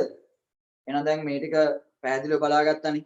එතකොටමයි භාණ්ඩ ගත්තාම දැන් ඒකට කියන්නේ ගැනුම් කියලා. ගැනුම් ව්‍යාපාරයට වියදමක්. ඒතර භාණ්ඩ ගත්තාම භාණ්ඩවත්කම නෙවෙයි බලපෑම ඇති වෙන්නේ ගැනුම් වියදමට. ඊළඟට භාණ්ඩ වික්කාම අපි ඒක හඳුන්වන්නේ විකුණුම් කියලා. ඒක ව්‍යාපාරයට ආදායමක්. ඒතර භාණ්ඩ වික්කාම භාණ්ඩවත්කම නෙවෙයි බලපෑම ඇති වෙන්නේ විකුණුම් කියන ආදායම. හරි. ඔය කාරණා දෙක ඔළුවේ තියාගෙන තුන්වෙනි ගනුදෙනුවට එමු ළමයි. තුන්වෙනි ගනුදෙනුවට එමු. මේවා සමීකරණයේ බලපෑම් වලට වැඩිය සෑහෙන්න වෙනස් බලපෑම්. තුන්වෙනි ගනුදෙනුව මම ආයෙසරයක් මේක පැහැදිලි කරලා දෙනවා ඔයාලට බලන්න. මුදලට භාණ්ඩ ගන්නවා රුපියල් 10000යි. බලපෑම් දෙක ඇති වෙන්නේ මුදල් දීලා නැවත විකිණීම සඳහා භාණ්ඩ ගන්නවා කියන එකයි අදහස. ඒතර මුදල් දුන්නාම මුදල් වත්කමට බලපෑමක් ඇති වෙනවා. භාණ්ඩ ගත්තාම ගැනුම් වියදමට බලපෑම ඇති වෙනවා. මොකද වෙන්නේ? මුදල් දුන්නා. එතකොට මුදල් වත්කම අඩු වෙනවා. භාණ්ඩ ගත්තා. එතකොට ගැනුම් වියදම වැඩි වෙනවා. එහෙනම් බලපෑම් දෙක තමයි මුදල් වත්කම අඩු වෙනවා. ගැනුම් කියන වියදම වැඩි වෙනවා. එන්න තුන්වෙනි ගනුදෙනුවට අදාළ ද්විත්ව බලපෑම මුදල් වත්කම අඩු වෙනවා. මුදල් වත්කම අඩු වෙනවා. ගැනුම් වියදම වැඩි වෙනවා. ගැනුම් වියදම වැඩි වෙනවා. මුදල් වත්කම අඩු වෙනවා. ගැනුම් වියදම වැඩි වෙනවා. හරි. ඔයාලට අවස්ථාව තියෙනවා ටක් ගාලා බලපෑම් දෙක ලියා ගන්න. මුදලට භාණ්ඩ ගන්නවා බලපෑම් දෙක මුදල් වත්කම අඩු වෙනවා. ගැනුම් වියදම වැඩි වෙනවා.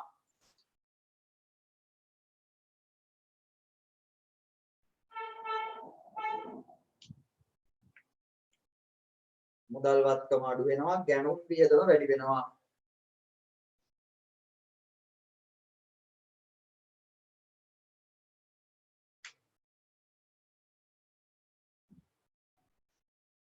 right අපි ඊට පස්සේ හතරවෙනි ගනුදෙනුවට එමු. ගනුදෙනු අංකය 4න් කියන්නේ ළමයි මුදලට භාණ්ඩ වික්කා රුපියල් 5000යි. භාණ්ඩ විකුණලා දානවා රුපියල් 5000යි මුදලට භාණ්ඩ වික්කා. බලපෑම් දෙක ඇති වෙන්නේ කාටද කියලා බලමු. භාණ්ඩ වික්කා මුදලටනේ. එහෙනම් ව්‍යාපාරයට මුදල් ලැබෙනවා. මුදල් ලැබෙනකොට පළවෙනි බලපෑම මුදල් වත්කමට ඇති වෙනවා. ඊළඟට දෙවෙනි බලපෑම භාණ්ඩ වික්කාම ළමයි ද්විත්ව සරහන් ක්‍රමයට අනුව දෙවෙනි බලපෑම ඇති වෙන්නේ භාණ්ඩ වත්කමට නෙවෙයි.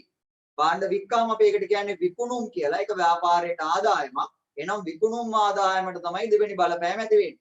භාණ්ඩ විකුණන්න විකුණුම් ආදායම වැඩි වෙනවා. ඒතර මේ බලන්නකො මුදලට භාණ්ඩ වික්කාම බලපෑම් දෙක ඇති වෙන්නේ මුදල් වත්කමට සහ විකුණුම් ආදායම. මොකද වෙන්නේ? භාණ්ඩ විකුණලා දානවා ව්‍යාපාරයට මුදල් ලැබෙනවා. මුදල් ලැබුණාම මුදල් වත්කම වැඩි වෙනවා. විකුණන්න විකුණුම් ආදායමත් වැඩි වෙනවා. එහෙනම් බලපෑම් දෙක මුදල් වත්කම වැඩි වෙනවා විකුණුම් ආදායම වැඩි වෙනවා. මුදල් වත්කම වැඩි වෙනවා විකුණුම් ආදායම වැඩි වෙනවා. ගනුදෙනු අංකය 4 බලපෑම් දෙක මුදලට භාණ්ඩ වික්කා බලපෑම් දෙක තමයි මුදල් වත්කම වැඩි වෙනවා. ව්‍යාපාරයට මුදල් ලැබෙනවා එතකොට මුදල් වත්කම වැඩි වෙනවා. ඊළඟට වික්කාම මේකට කියන්නේ විකුණුම්. ඒක ආදායමක්. ඒකට විකුණුම් ආදායමත් වැඩි වෙනවා. මුදල් වත්කම වැඩි වෙනවා විකුණුම් ආදායම වැඩි වෙනවා. ඔය විදිහට බලපෑම් දෙක හදා ගන්න පුළුවන්. පැඩික්මනින් 4 වෙනි ගනුදෙනුවට දාලා බලපෑම් දෙක හදා ගන්න. ගනුදෙනු අංකය 4ට දාලා බලපෑම් දෙක හදා ගන්න.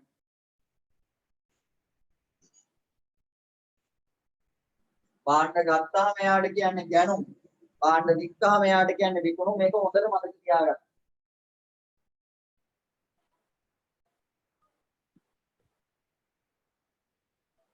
right දැන් ඔන්න භාණ්ඩ ගන්නවා සහ භාණ්ඩ විකුණනවා සමීකරණයට වඩා සෑහෙන වෙනස් බලපෑම් තිබුණු ගනුදෙනු දෙකක්. ඒ වගේම මෙතනින් එහාට තියෙන අනෙත් ගනුදෙනු වලත් බලපෑම් සමීකරණයට වැඩිය වෙනස් ළමයි. ඒවත් අපි කතා කරමු. ගනුදෙනු අංකය 5 ලෑස්ති නේ හැමෝම. ගනුදෙනු අංකය 5න් කියන්නේ ළමයි දුරකථන ගාස්තු ගෙවලා දානවා රුපියල් 1000. ගනුදෙනු අංකය 5. දුරකථන ගාස්තු ගෙවනවා. ඒ කියන්නේ වියදමක් ගෙවනවානේ. දැන් අපි සමීකරණයේදී නම් මේ ගනුදෙනුවේ ඇති කරපු බලපෑම් දෙක ඔබට මතක නම් ව්‍යාපාරයේ වියදමක් මුදලින් ගෙවලා දැම්මම බලපෑම් දෙක මුදල් වත්කම අඩු වෙනවා. මුදල් ගෙවුවානේ. ඒකට මුදල් වත්කම අඩු වෙනවා. ඊළඟට වියදම් කියන්නේ අලාභ වලට. එහෙනම් හිමිකමත් අඩු වෙනවා.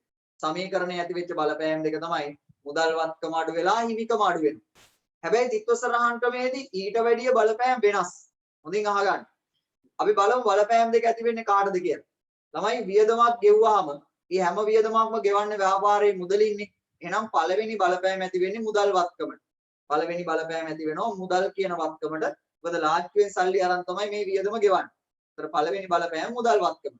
ඊළඟට හොඳට මතක තියාගන්න ඕනෙම වියදමක් ගෙවුවාම මොනවා හරි කමක් නැහැ. මොකක් හරි වියදමක් ගෙවුවාම විදුලි ගාස්තුද, දුරකථන ගාස්තුද, රක්ෂණ ගාස්තුද, සේවක වැඩුක්ද ඔය විදිහට විවිධ දේවල් වලට වියදම් කරන්න වෙනවනේ. ඊළඟට ගැනුම් වියදමද මේ මොනවා හරි කමක් නැහැ වියදමකට සල්ලි ගෙවුවා නම්. ඒ කියන්නේ වියදමක් ගෙවුවා නම් ඊළඟ බලපෑම ඇති වෙන්නේ ළමයි ඒ ගෙවන වියදමට. අදාළ වියදමට තමයි ඊළඟ බලපෑම ඇති වෙන්නේ. එහෙම නැත්නම් හිමිකමට නෙවෙයි බලපෑම ඇති වෙන්නේ. සමීකරණයේදී නම් මුදල් වත්කමට සහ හිමිකමටයි බලපෑම ඇති වෙන්නේ. ද්විත්ව සරහන් ක්‍රමයේදී වියදමක් ගෙවුවාම මුදල් වත්කමට සහ ඒ අදාළ වියදමට තමයි බලපෑම ඇති වෙන්නේ. මුදල් වත්කමටයි වියදමටයි තමයි බලපෑම ඇති වෙන්නේ. අදාළ වියදමටයි බලපෑම ඇති වෙන්නේ. එහෙනම් මෙතන ළමයි ගෙවන්නේ දුරකථන ගාස්තු. බලපෑම ඇති වෙන්නේ එකක් මුදල් වත්කමට අනිත් එක දුරකථන ගාස්තු කියන වියදමට. අපි සේවක වැටුප් එහෙම ගෙවුවොත් බලපෑම ඇති වෙන්නේ මුදල් වත්කමටයි සේවක වැටුප් කියන වියදමටයි. රක්ෂණ ගාස්තු ගෙවුවොත් බලපෑම් දෙක ඇති වෙන්නේ මුදල් වත්කමටයි රක්ෂණ ගාස්තු කියන වියදමටයි. මේ භාණ්ඩ ගත්තොත් එහෙම බලපෑම් දෙක ඇති වෙන්නේ මුදල් වත්කමටයි ගැනුම් කියන වියදමටයි. පැහැදිලිද? ඕනෙම වියදමක් ගෙවුවාම ළමයි බලපෑම් දෙක ඇති වෙන්නේ මුදල් වත්කමට සහ ඒ ගෙවන වියදමට අදාළ වෙන වියදමට තමයි බලපෑම් දෙක ඇති වෙන්නේ. අපි බලමු මොකද වෙන්නේ කියලා. මේ බලන්න. ඔය හැම වියදමක්ම ළමයි ව්‍යාපාරයේ තියෙන සල්ලි වලින් මේ වියදම ගෙවලා දාන්න. ගෙවුවා කියන්නේ ව්‍යාපාරයේ තියෙන මුදල් කියන වත්කම අඩු වෙනවා. එහෙනම් වියදමක් ගෙවුවාම පළවෙනි බලපෑමෙන් මුදල් වත්කම අඩු වෙනවා. ඊට පස්සේ දෙවෙනි බලපෑමේ ගෙවන වියදමට හොඳට මතක තියාගන්න ළමයි වියදමක් ගෙවනවා කියන්නේ ව්‍යාපාරයේ විසින් ගෙවන තරණ වියදම් ප්‍රමාණය වැඩි වෙනවා කියන්නේ. වියදම් ගෙවන්න තමයි ගෙවන වියදම් ප්‍රමාණය වැඩි වෙන්නේ. වියදම් ගෙවන්න ගෙවන වියදම් ප්‍රමාණය වැඩි වෙනවා. එහෙනම් දුරකථන ගාස්තු කියන වියදමේ ගෙවන ප්‍රමාණය වැඩි වෙනවා. ඒතර දුරකථන ගාස්තු වියදම වැඩි වෙනවා. එහෙනම් බලපෑම් දෙක මුදලින් ගෙවලා දානවා. එතකොට මුදල් වත්කම අඩු වෙනවා. වියදමක් ගෙවනවා කියන්නේ ගෙවන වියදම් ප්‍රමාණය වැඩි වෙනවා. ගෙවන වියදම් ප්‍රමාණය වැඩි වෙනවා. එහෙනම් දුරකථන ගාස්තු කියන වියදම වැඩි වෙනවා. එතකොට විදුලි ගාස්තු කියන වියදම ගෙවුවොත් එහෙම බලපෑම් දෙක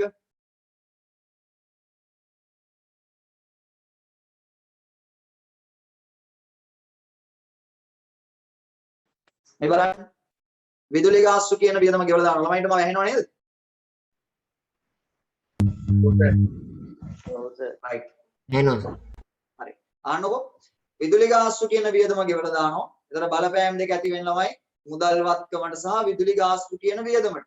මොකද වෙන්නේ? මේ බලන්නකො මුදලින් ගෙවලා දානවා. එතකොට මුදල් වත්කම අඩු වෙනවා. විදුලි ගාස්තු කියන වියදම. ඒ වියදමට තමයි ඊළඟ බලපෑම ඇති වෙන්නේ. වියදමක් ගෙවනවා කියන්නේ ගෙවන වියදම් ප්‍රමාණය වැඩි වෙනවා. එහෙනම් විදුලි ගාස්තු කියන වියදම වැඩි වෙනවා.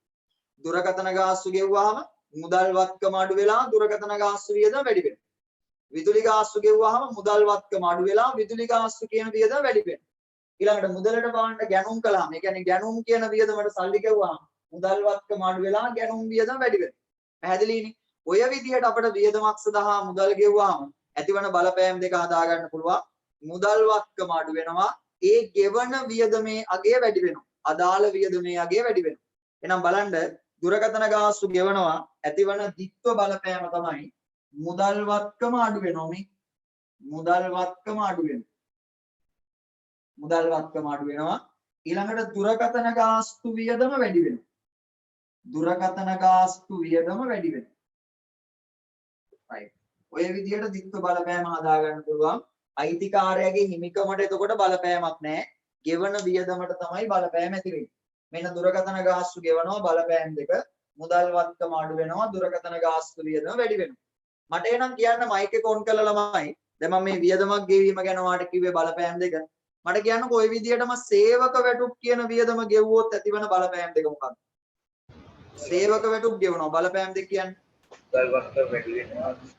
මුදල් වත්කම අඩු වෙනවා. වැටුප් වියදම සේවක වැටුප් කියන වියදමටයි බලපාන්නේ. කියන්න බලපෑම් දෙකෙන් නම් ආයෙසරයක් මුදල් වත්කම අඩු වෙනවා. මුදල් වත්කම අඩු වෙනවා. සේවක වැටුප් වියදම සේවක වැටුප් වියදම වැඩි වෙනවා. අයි පාරක් බලන්න හරිද කියලා. මුදල් වත්කම අඩු වෙනවා. සේවක වැටුප් කියන වියදම වැඩි වෙනවා. දැන් ඔයා කල්පනා කරලා ඉතින් වියදමක් ගෙවුවහම වියදම අඩු වෙන්න බෑ. එහෙමනේ. අපි ළමයි මෙතෙන්දි බලන්නේ ගෙවන වියදම් ප්‍රමාණය ගැන. ගෙවන වියදම් ප්‍රමාණය. තව ගෙවන්න තියෙන ප්‍රමාණය ගැන නෙවෙයි බලන්නේ. ගෙවන වියදම් ප්‍රමාණය ගැනයි බලන්නේ. දැන් ඔයා කෑම එකක් කනවා කියලා දාන්න බත් එකක් කනවා. එතකොට ළමයි එහෙම කණ්ඩ ඔයා කන බත් ප්‍රමාණය වැඩි වෙනවනේ. හැබැයි පිඟානේ තියෙන බත් ප්‍රමාණය අඩු වෙනවා. අපි පිඟානේ තියෙන බත් ප්‍රමාණය ගැන නෙවෙයි කතා කරන්නේ කන බත් ප්‍රමාණය ගැන. ඒ වගේ තමයි වියදමක් ගෙවුවාම අපි කතා කරන්නේ ගෙවන වියදම් ප්‍රමාණය ගැන. ගෙවන වියදම වැඩි වෙනවා. පැහැදිලිනේ? එතකොට දැන් දුරකථන ගාස්තු ගෙවනවා බලපෑම් දෙක මුදල් වත්කම අඩු වෙලා දුරකථන ගාස්තු වියදම වැඩි වෙනවා. මට කියන්නේ එහෙනම් ළමයි මට කියන්නේ එහෙනම් ඔයා හිතන්න ගොඩනැගිලි කුලී කියන වියදම ගෙවනවා. ගොඩනැගිලි කුලී කියන වියදම ගෙවනවා. ඇතිවන බලපෑම් දෙක කියන්න. මුදල් වත්කම අඩු වෙනවා. ගොඩනැගිලි කියන වියදම වැඩි වෙනවා. තව කතා කරනවා. තව ගොඩාක් ළමයි ඉන්නවා කතා කරන්නේ. ගොඩනැගිලි කුලී කියන වියදම ගෙවලා දානවා. බලපෑම් දෙක කියන්නේ. මුදල් වත්කම අඩු වෙනවා. ගොඩනැගිලි මුදල් වත්කම අඩු වෙනවා. ගොඩනැගිලි කුලී වියදම වැඩි වෙනවා. මට කියන්නේ එහෙනම් අපිට ඉස්සරහට හම්බෙන වියදමක් තමයි ළමයි වරිපණම් කියන වියදම. වරිපණම් ගාස්තු නැත්නම් වරිපණම් කියන වියදම අපිට හම්බෙනවා. හරි? මට කියන්නකෝ වරිපණම් ගාස්තු ගෙවුවාම බලපෑම් දෙක මොකද්ද ළමයි? මුදල් අඩු වෙනවා. වරිපණම් ගාස්තු වැඩි වෙනවා. මුදල් වත්කම අඩු වෙනවා වරිපණම් ගාස්තු වියදම වැඩි වෙනවා. හරි. මට කියන්න තව එකක් එහෙනම් ණය පොලී කියන වියදම ගෙවලා දාන්න. ණය පොලී ගෙවලා දානවා. බලපෑම් දෙක කියන්නේ මුදල්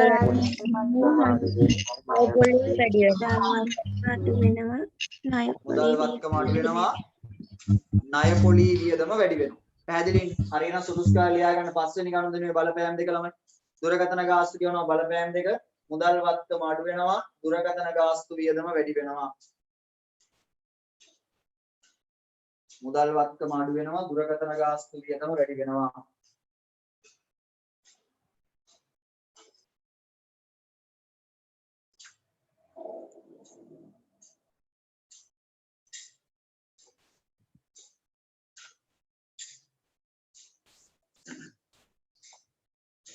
හරි. එහෙනම් මට ඔහොම මයික් එක ඔන් කරලා කියන්න බලන්න 6 වෙනි වියදම ළමයි 6 වෙනි ගනුදෙනුව විදුලි බිල මුදලින් ගෙවනවා. විදුලි ගාස්තු කියන වියදමේ නම හදාගමු. විදුලි ගාස්තු ගෙවලා දාන්න. බලපෑම් දෙක කියන්නේ මුදල් වත්කම අඩු වෙනවා විදුලි බිල ගාස්තු වියදම විදුලි ගාස්තු වියදම වැඩි වෙනවා. විදුලි බිල කියන වචනේ භාවිත කරගන්න තියෙනවා. විදුලි ගාස්තු වියදම වැඩි වෙනවා. ආයෙත් අපි දෙන්නම එකපාර ලියාගමු. කියන්න බලපෑම් දෙක ළමයි. මුදල් වත්කම අඩු වෙනවා. 6 වෙනි ගනුදෙනුවේ බලපෑම් දෙක. මුදල් වත්කම අඩු වෙනවා. විදුලි ගාස්තු වියදම වැඩි වෙනවා.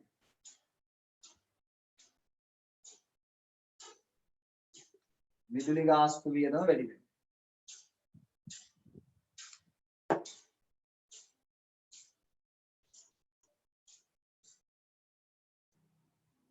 හරි. දැන් උතනින් එහාට මට බෝඩ් එකේ ලියන්න ඉඩ නැහැනේ. ඉඩ නැහැ. ඒ නිසා මම මෙතනින් එහාට ළමයි ගනුදෙනු වල දිත්ව බලපෑම් කියලා දෙන්න කලින් ඔයාලට මේ ටික ආයෙසරයක් මතක් කරලා දෙන්න හදන්නේ මේ බලන්න. ඊට පස්සේ අපි ගිණුම් වල නම් කතා කරලා ඊළඟ ගනුදෙනු වලට යමු. දැන් අපි මේ කතා කරන් ඉන්නේ දිත්ව සරහනක් ගොඩනැගීමේ මූලිකම පියවර ගනුදෙනුවක දිත්ව බලපෑම් හඳුනා ගන්න විදිය. මේ දිත්ව බලපෑම් අපිට බැරි නම් ළමයි දිත්ව සරහනක් හදා ගන්න බෑ. කියන්නේ මේ පාඩමම අපිට බැරි වෙනවා. ඉස්සරහා දින පාඩම් වලටත් ඒක ලොකු බලපෑමක් වෙනවා. ඒ නිසා මේ සරල දේවල් එහෙම සංකීර්ණව හිතන්න ඕන දේවල් නෙවෙයි. සරල දේවල් තියෙන්නේ. පළවෙනි ගනුදෙනුවේ අයිතිකාරය මුදල් වත්කම ගෙනත් දානවා. ඒතර බලපෑම් දෙක තමයි මුදල් වත්කම වැඩි වෙනවා, හිමිකම වැඩි වෙනවා. ඊළඟට බැංකු ණයක් ගන්නවා. ඇතිවන බලපෑම් දෙක තමයි මුදල් වත්කම වැඩි වෙනවා, බැංකු ණය වගකීම වැඩි වෙනවා. ණය ගත්තාම වගකීම් වැඩි වෙනවා. ඊළඟට මුදලට භාණ්ඩ ගන්නවා. මුදල් ගෙවලා භාණ්ඩ ගන්නවා. බලපෑම් දෙක මුදල් වත්කම අඩු වෙනවා, ගැනුම් වියදම වැඩි වෙනවා. භාණ්ඩ ගත්තාම ඒවට අපි කියන්නේ ගැනුම් කියලා. ඊළඟට භාණ්ඩ විකුණනවා. මුදලට භාණ්ඩ විකුණනවා. බලපෑම් දෙක මුදල් වත්කම වැඩි වෙනවා, විකුණුම් කියන ආදායම වැඩි වෙනවා. භාණ්ඩ වික්කහම අපි ඒකට කියන්නේ විකුණුම් කියලා ඒක ආදායමක්. ඒතර විකුණුම් ආදායම වැඩි වෙනවා. ඊළඟට දුරකථන ගාස්තු ගෙවනවා. බලපෑම් දෙක මුදල් වත්කම අඩු වෙනවා, දුරකථන ගාස්තු වියදම වැඩි වෙනවා. ඊළඟට විදුලි ගාස්තු ගෙවුවාම බලපෑම් දෙක මුදල් වත්කම අඩු වෙනවා, විදුලි ගාස්තු වියදම වැඩි වෙනවා. හරි. දැන් මේ විදිහට අපි ගනුදෙනු 6ක දිත්ව බලපෑම් හදාගත්තනේ. මේ බලන්න. මේ දිත්ව බලපෑම් අපි දැන් කරන්න හදන්නේ මේව අරන් ගිහලා ලියන්න ඕන තැනක. ඔබට මතක නම් දිත්ව සටහන් ක්‍රමයේ නිර්වචනය කරනකොට හඳුනා ගන්නකොට මම ඔයාලට කිව්වා අපි සමීකරණ ක්‍රමයේදී නම් ගනුදෙනුවක මේ දිත්ව බලපෑම් අරන් ගිහලා ලියන්නේ වත්කම් සමානයි හිමිකම ධන වගකීම් කියන සමීකරණය යටතේ. දිත්ව සටහන් ක්‍රමයේදී මේ ඇති කරන දිත්ව බලපෑම් අපි ලියාගන්නේ ගිණුම් ඇතුලේ. ගිණුමක් ඇතුලේ ලියාගන්නේ. ඒතර මේ බලපෑම් දෙක ලියන්න ගිණුම් දෙකක් අපට ඕන. අපි ගිණුම් ගන්නකොට ළමයි ඒ හැම ගිණුමකටම නිශ්චිත නමක් තියෙනවා. ඔයාලට මතක නම් ලෙජරේ තියෙනවා වත්කම් වියදම් ආදායම් වගකීම් සහ හිමිකම් කියන ගිණුම් වර්ග 5ට අයිති ගිණුම්. ඒ ගිණුම් වලට වෙන වෙනම නම් තියෙනවා. වත්කම් ගිණුම් වලට නම් තියෙනවා. ඊළඟට වියදම් ගිණුම් වලටත් නම් තියෙනවා. ඊළඟට ආදායම් ගිණුම් වලට වගකීම් ගිණුම් වලට හිමිකම් ගිණුම් වලට නම් තියෙනවා. ඒ කියන්නේ මේ හැම බලපෑමක්ම අපි ලියා ගන්න ගිණුමට නමක් තියෙනවා. අපි දිත්ව සටහනක් හදා ගන්නකොට ඊළඟට කරන වැඩේ දෙවනි පියවරේදී කරන වැඩේ තමයි මෙන්න මේ කියන දිත්ව බලපෑම් අරන් ගිහිල්ලා ලියන ගිණුම් වල නම් හදාගන්න. මොකද මේ බලපෑම් දෙක අපි අරන් ගිහිල්ලා ලියන්නේ ගිණුම් වලනේ. ඒතකොට මේ බලපෑම් වලට අදාළව ඒ බලපෑම් අපි ලියා ගන්න ගිණුමේ නම හදාගන්න එක තමයි ඊළඟ පියවරේදී අපි කරන්නේ. පැහැදිලිනේ? දැන් මම ඔයාලට කියලා දෙන්න හදන්නේ කොහොමද ගිණුමක නම හදාගන්නේ. බලපෑමක් ලියන ගිණුමක නම හදාගන්න. මෙහෙමයි. අපිට ඕන නම් වලින් තියෙන ගිණුම් වල මේ බලපෑම් ලියන්න බෑ. මේ බලපෑමට අදාළව ඒ බලපෑම ලියන ගිණුමට අපි නම හදාගන්නවා. බලපෑමට අදාළව තමයි ගිණුමේ නම අපි හදාගන්නේ. මේ බලන්න. ළමයි මෙන්න මෙහෙමයි ගිණුම් වලට අදාළව නම් අපි හදාගන්නේ. දැන් මේ ගනුදෙනු වලින් පියවන බලපෑම් ප්‍රතිඵල නිසා ළමයි බලපෑමට ලක් වෙන්නේ මෙන්න මේ වර්ග පහට අදාළව තියෙන ගිණුම්. වත්කම්, වියදම්, ආදායම, වගකීම් සහ හිමිකම් කියන වර්ග පහට අදාළව තියෙන ගිණුම්. මෙහෙමයි. බලපෑමක් ලියන ගිණුමේ නම හදාගන්නේ මෙහෙමයි. දැන් ව්‍යාපාරයේ විවිධ නම් වලින් හඳුන්වන වත්කම් තියෙනවනේ. විවිධ නම් වලින් හඳුන්වන වත්කම් තියෙනවා. ඉඩම්, ගොඩනැගිලි, යන්ත්‍ර, ලී බඩු, මුදල්. හැබැයි දැන් භාණ්ඩ කියලා වත්කමක් නැහැ බොබෝ.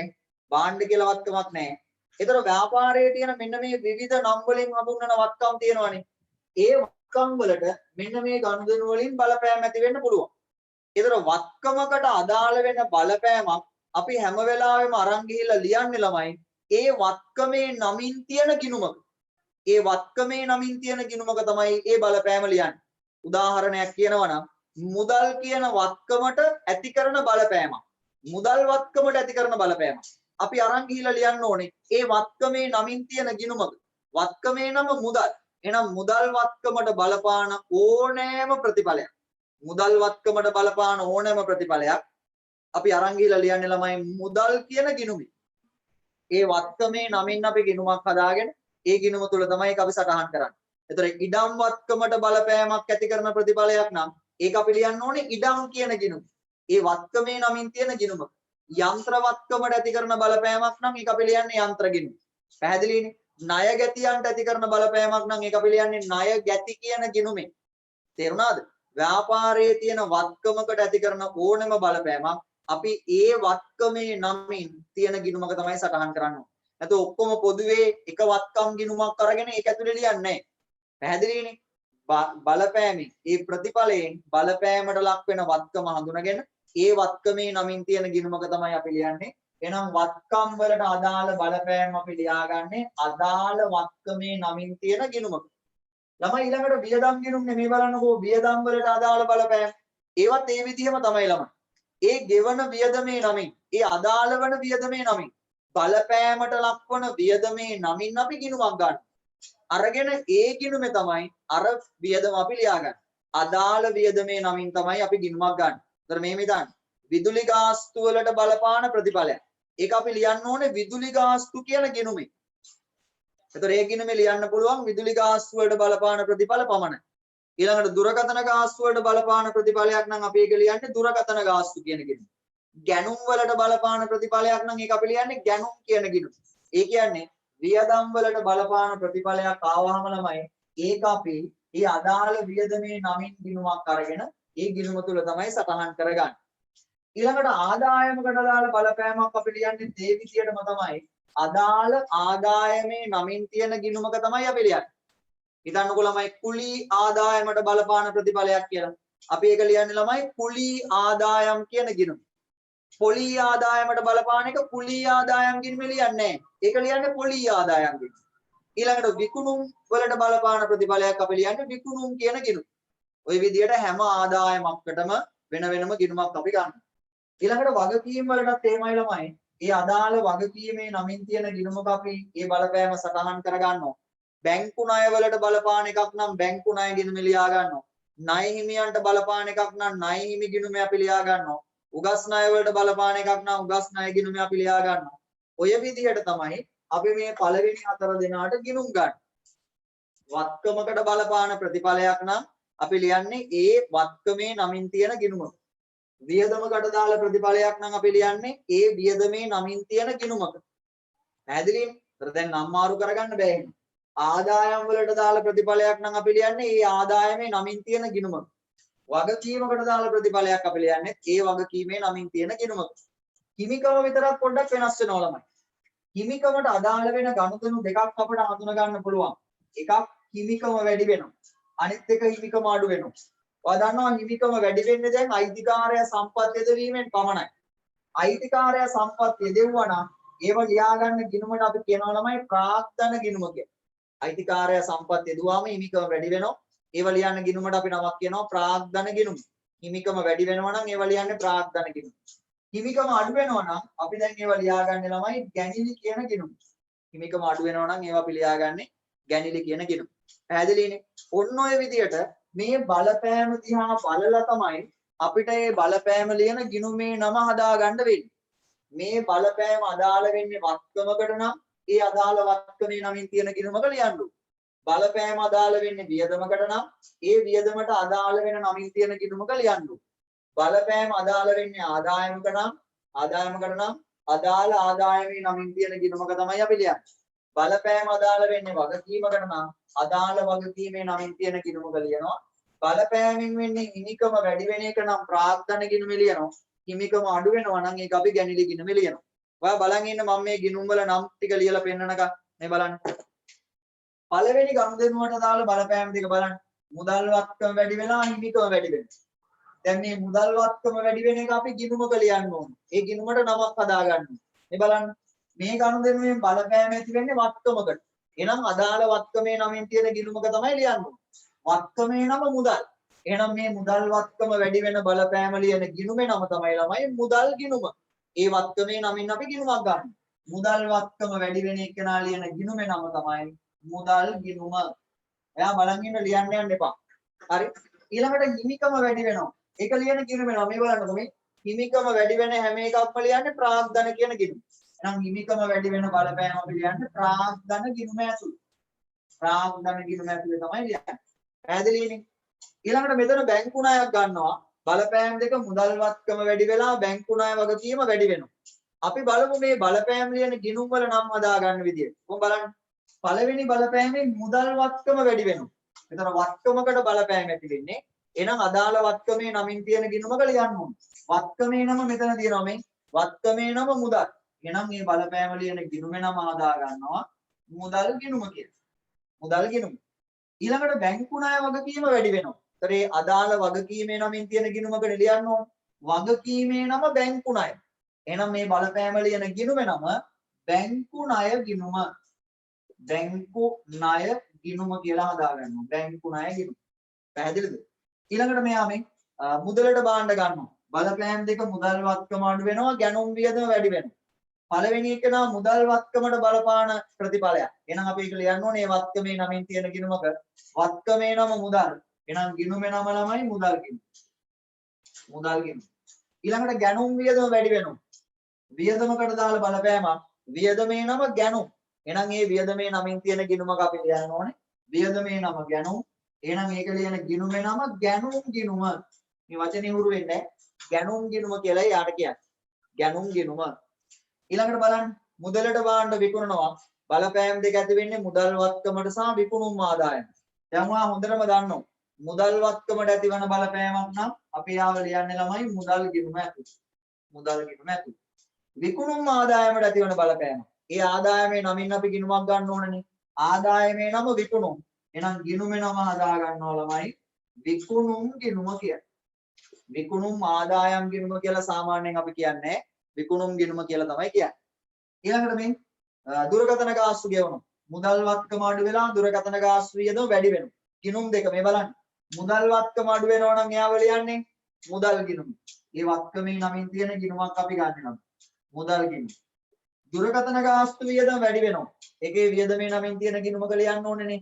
වියදමේ නම දුරකථන ගාස්තු. එහෙනම් ගිණුමේ නම හදා ගන්නවා ළමයි දුරකථන ගාස්තු ගිණුම කියලා. දුරකථන ගාස්තු ගිණුම. right. ඊළඟට විදුලි ගාස්තු ගෙවනවා.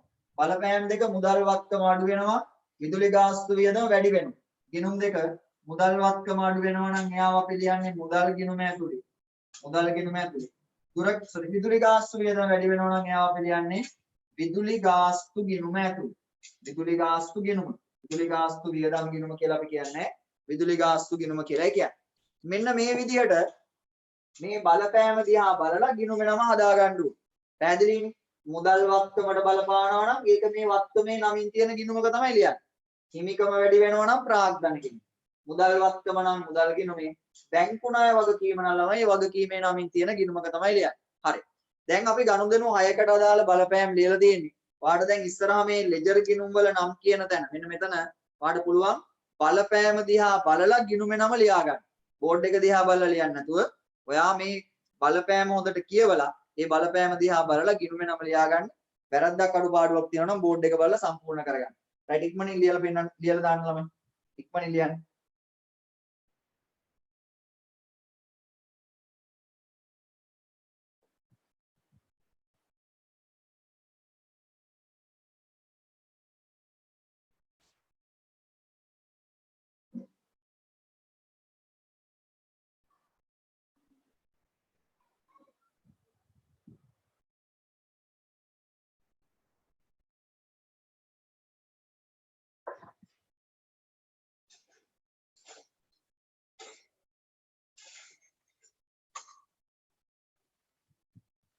හරි සර්.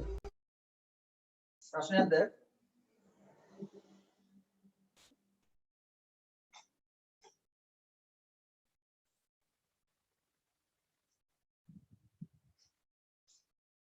ලිව්වා සර්. හරි.